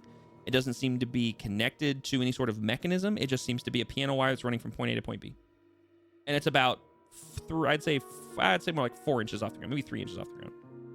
When you say not connected to anything, It's connected to the door floating frame. in midair. No, it's connected to the door frame. Like they're tied off on both ends like a nail. But but the piano wire is not running to anything else. It's not like a mechanism or like a Rube Goldberg. It's just piano wire is connected to both ends. I'm gonna kneel in front of the door, Okay. and kind of like I'm playing the softest note on the lyre and trying to see if the thingy's on tension. I'm not like plonking it and releasing it. I'm just Yeah. putting my finger against it to see if it's under tension. Yeah, it's under tension. So it goes ding. Well, no, I'm not releasing it. I'm like putting some Oh, extra tension I on got and then you, yes. letting it softly go again. I don't want to string Sure. it because that'll probably make it go. Sure. Yeah. No. It definitely is under tension. You can feel it, and it doesn't react to you just touching it. Step over. Well, it's in the door. Like it's No, up as against in, the door. that's what Selena would say. Ah. Two next to. I was like, Gotcha. step over. Is the nail close to the door hinge? Because the door hinges on this side, right? No, Not that way. it's beneath the hinge by a couple of inches. Beneath the hinge. Yeah. I'm gonna position myself on the hinge side of the door and keep an eye on that tripwire. Okay. Like I'm gonna shuffle sideways to make space for people to go through the door. Okay. If they wanted to. All right. So what do you guys do? I believe Basil said he would go through the door originally. That was before Burb. Yes, if the magic is dealt with and the spell is, or the trap is quote unquote disarmed, Basil is going to try and go through the door. You never said disarmed. Yeah, she said she's keeping an Sorry, eye, and I she meant- told you to walk over it. Yep, that was the plan Okay. of if we couldn't disarm it, just go over it. Sorry, I was a little distracted to No, the side. You're okay. All right. Fair enough. So in that case, yeah. So I'll move Can you. You sidestep. There you go. If the I'm keeping a close eye on the wire. If it glows, vibrates, Mhm. does anything wonky when somebody starts opening the door or steps over it, Mhm. I want to immediately like tap on their leg or something and like tell them to stop. Okay. Basil will slowly open the door. Okay. So, Slowly open the door. Slowly opens, and as it slowly opens, it reveals a light starts pouring in from the adjacent chamber, and the room that you're in illuminates a little bit more. And there's clearly a very bright torch across the chamber, sitting up on a wall. You see very nice marble floors that are out in front of you. Several very beautiful marble and stone statues that are carved in various spots within the room that you can immediately see. Across the room, you do see a taxidermied stuffed tiger on this large wooden pedestal. It's about 2 feet tall, and then the entire thing is a full-size tiger. It's very, very large. Yeah, the room has and then you notice the room has a high ceiling in this chamber. It feels like the room, the ceiling is about maybe 20 feet tall here, 20-ish feet tall. And you can immediately see what appears to be a staircase right here. But you also see another door across the way. And you can obviously tell that the chamber probably continues this way. Carefully step over the wire. Okay. Roll me a... How tall is the wire? Well, the wire's about 3 to 4 inches off the ground. You know what? No, you're right. You just step over it. You guys have spotted it. You guys know it's there. You step over it. And as you do, nothing happens. The wire doesn't illuminate. There's no glow. You don't touch the wire because you saw it was there. So you're able to just step over it. And Talina, as you watch it, it doesn't react in any way. Nothing happens. I wonder if this is just a literal tripwire to make people trip it. I'm okay with that. Then why arcane? Basil's going to stop basically here, Okay. next to the blood trail. Okay. As you step there, you do see blood on the ground. It looks to be a drop pattern coming from the door you just came out of. You do see at the other end of the hall there are other taxidermied creatures. There's more stone statues. Cassowary. Yeah, and there's other stone statue at the end that matches the one here, which looks to be some sort of gargoyle-like creature, and mirrors on the other side. You see a set of these strange, angelic cherub-like things hung on the wall. You see what looks to be almost like a Medusa-looking thing in this alcove right here. You can kind of see the outskirts of it. And then here in the center, you see this massive statue. I mean, the thing is 20 feet long. It's probably 40-something feet high. And it actually, the staircase kind of wraps around the back of it, and you can see that this staircase actually climbs and goes up to an upper level where you actually can see that the statue continues to go up, it's actually visible from the upper level as well. You can see another door at the other end of the chamber. You can see what appears to be yet another door at the other end of the chamber and another door. So basically a grand total of 1, 2, 3, 4, 5 doors in this chamber, not to mention the stairwell.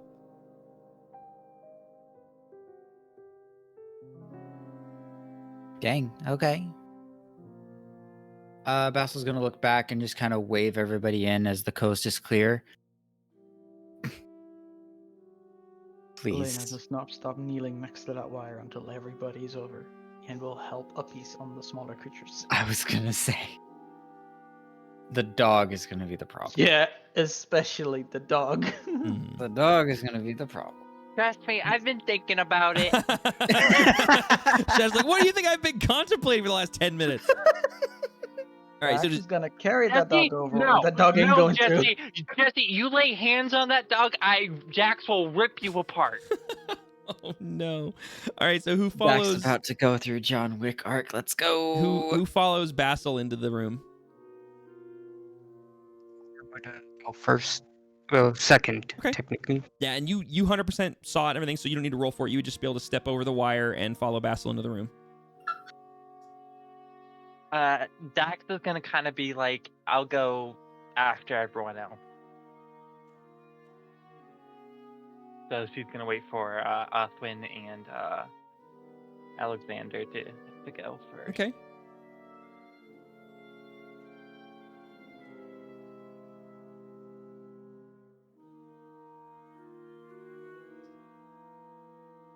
Okay, so Othwin, as you approach it, because you're like what? I think you're 2.5 feet tall, right? I think this two.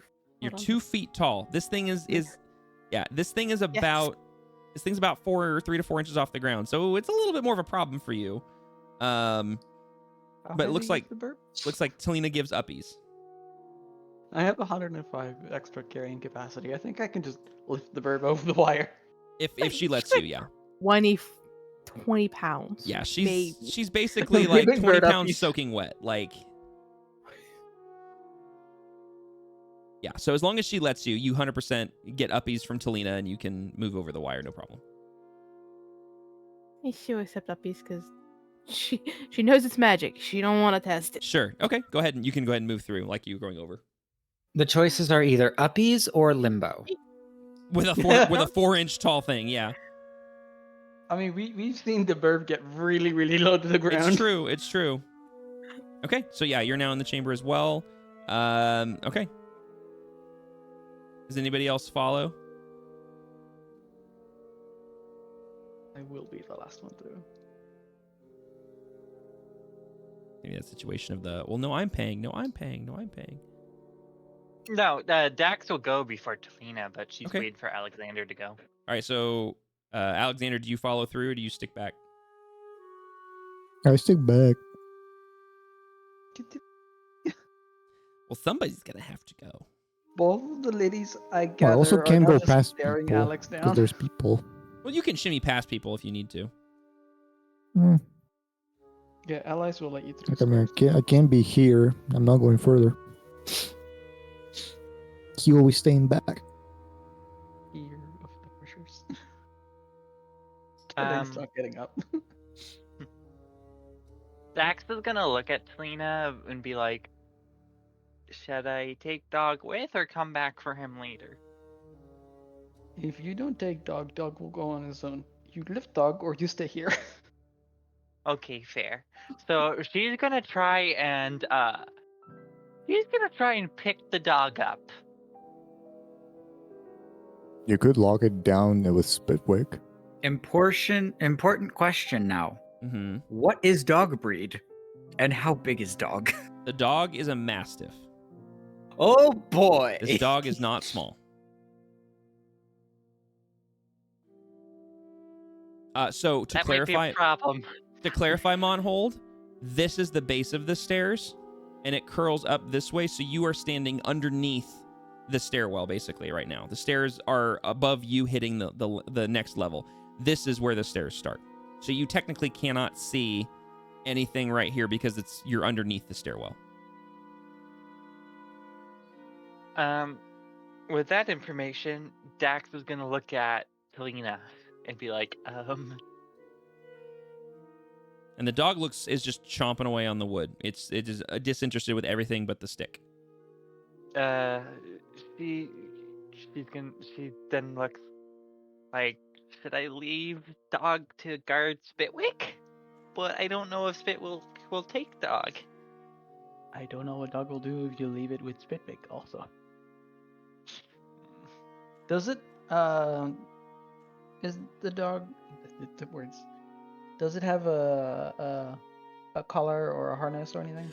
Sorry to confirm this. I'm DM'd this to Dax. It does not have anything on, except it does have a red sash, almost identical to the ones you've seen on the low hoods, wrapped around its neck, almost like a collar.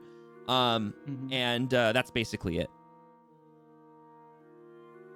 Basil comes back and just kind of silently. So what's the hold up? We have a canine conundrum. Basil carefully steps over the wire again. Okay, go ahead. Oh yeah, no, I said I was gonna try and pick the dog up, so let me try that first. Okay, so while they're dealing with while you guys are figuring out the dog, because Grigor and Othwin, you guys are remaining in the chamber, I want both of you guys to roll me. I guess it would be perception for this.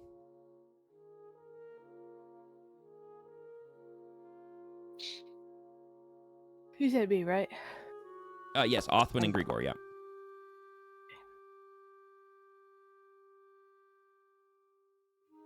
Where'd it go? There you are.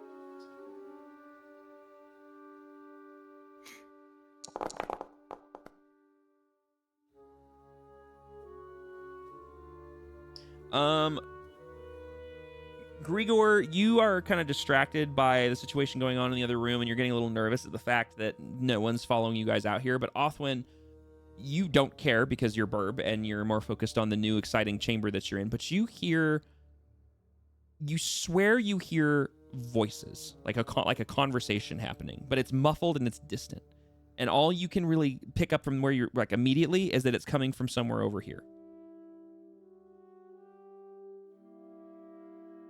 And as you continue walking through the chamber, it starts to get tiny bit louder and a tiny bit louder.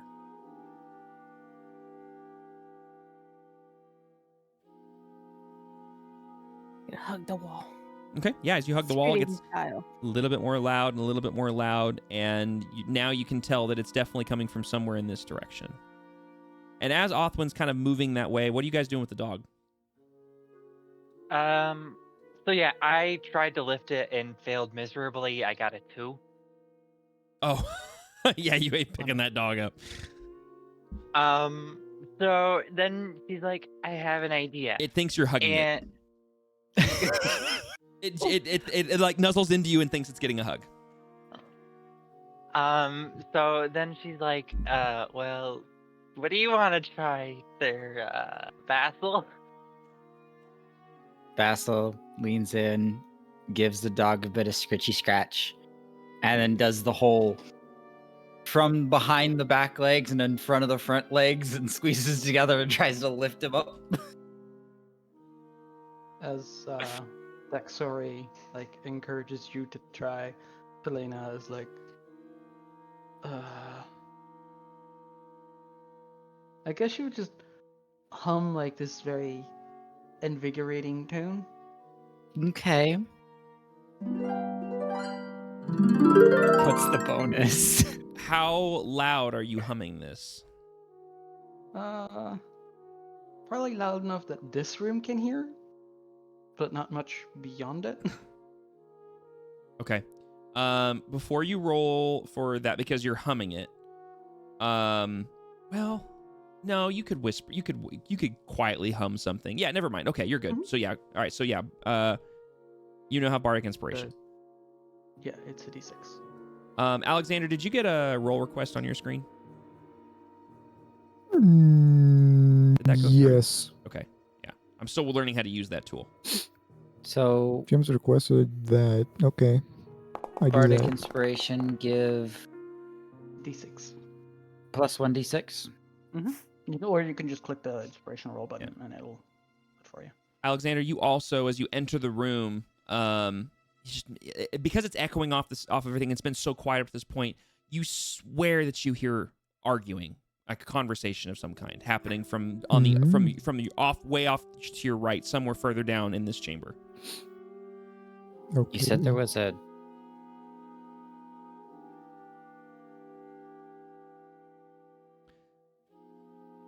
Sorry. Okay. So, what did you roll for trying to pick this thing up? Have not rolled yet. You've not rolled. I'm gonna yet. roll. Okay. I'm gonna roll the d20 and then we'll roll the D6 afterwards. Okay.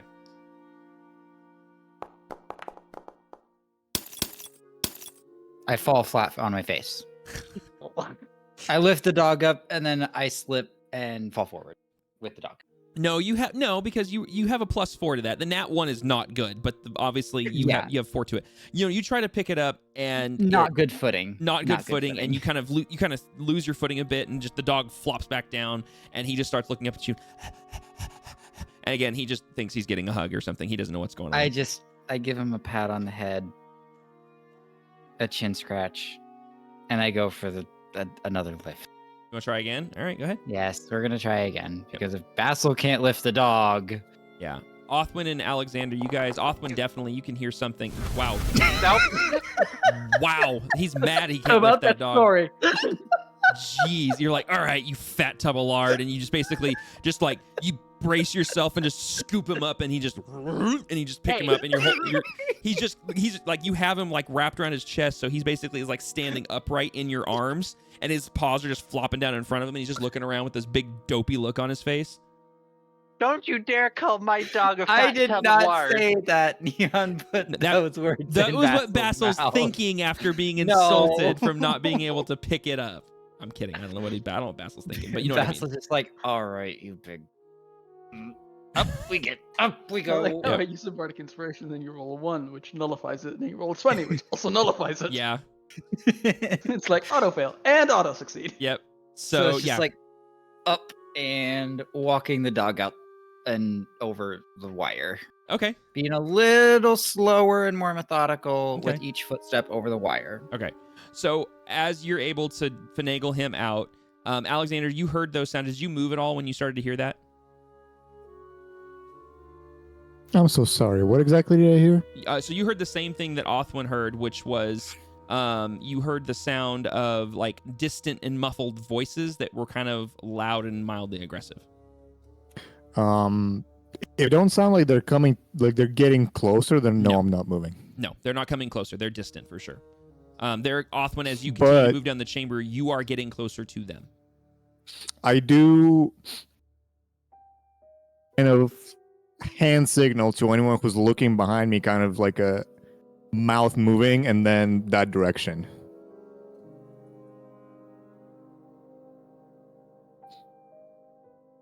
I'm gonna put the dog behind you. It's gonna be in front of you, but because Jesse's, well, yeah.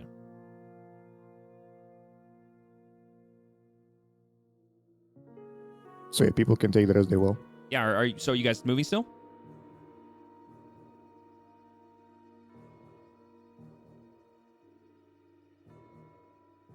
Oh, I'm following Basil, so Basil Yeah. goes in with the dog. Yeah. So going in with the so dog. Alexander's standing in the doorway, and Basil's got the dog. Alexander, do you let them come through? Yeah, I'm letting them pass. Okay. Okay. So dog's now in front of Yeah. Basil. There we go. Yeah, and I've got the stick so that the Okay. dog doesn't lose the stick. Okay. And I will give Scorch back his stick. Okay, so as you guys are all coming in, Othwin, you are nearing the door over here, and the sound that you heard earlier is now very clearly loud. Well, it's muffled and distant, so it's not like next to you, but it's definitely getting louder, and it's more oomph behind it. And there's definitely a voice that's booming through this area. Right. Is Basil able to get through the doorway to set the dog down like here? Yeah.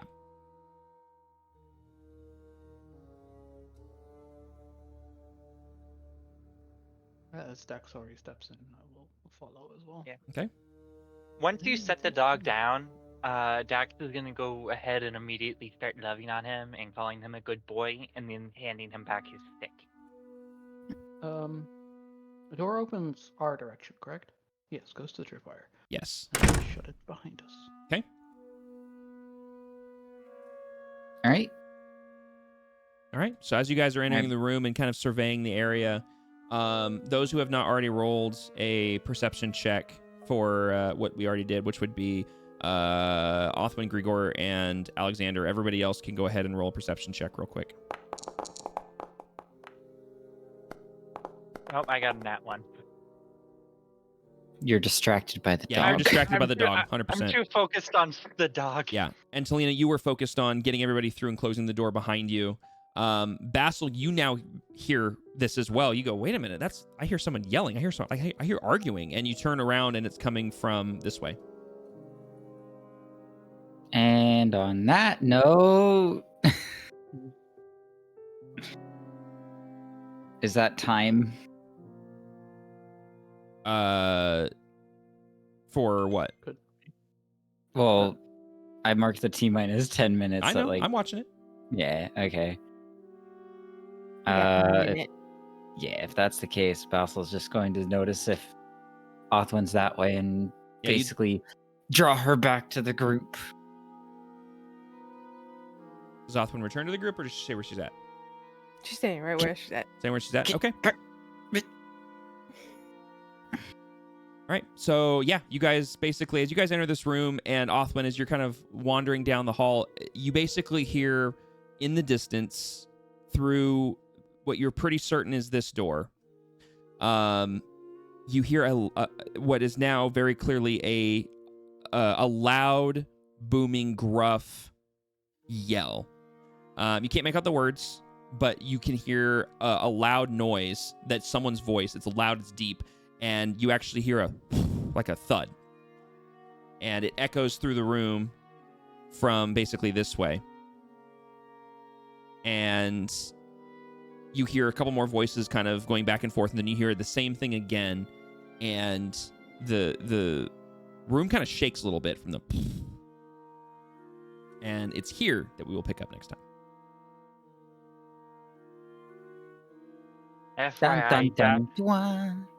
FYI, Dax takes off Scorch's red scarf and puts on like in a bracelet in place of a collar that she has that she can expand and make it really big. So he now has a gold and black and red collar Okay. Nice. that if anyone clearly saw the dog and Dax next to each other, you would clearly tell that the dog is Dax's. And mine now. Nice. Yeah, there you go. Pretty much, dog mine now. All right. So yeah, we will pick up from here next time. Yeah, cool. All right. Yay! Yay! Yay! Go for watching. Yes, thank you so much, chat, for hanging out. For those of you guys watching the VODs, appreciate you. I'll get this one up as soon as I can. I'm super busy, so hopefully I'll get it up tomorrow night. But yeah, we will see you guys next time. Have a good night. Well, bye. Bye. Good night.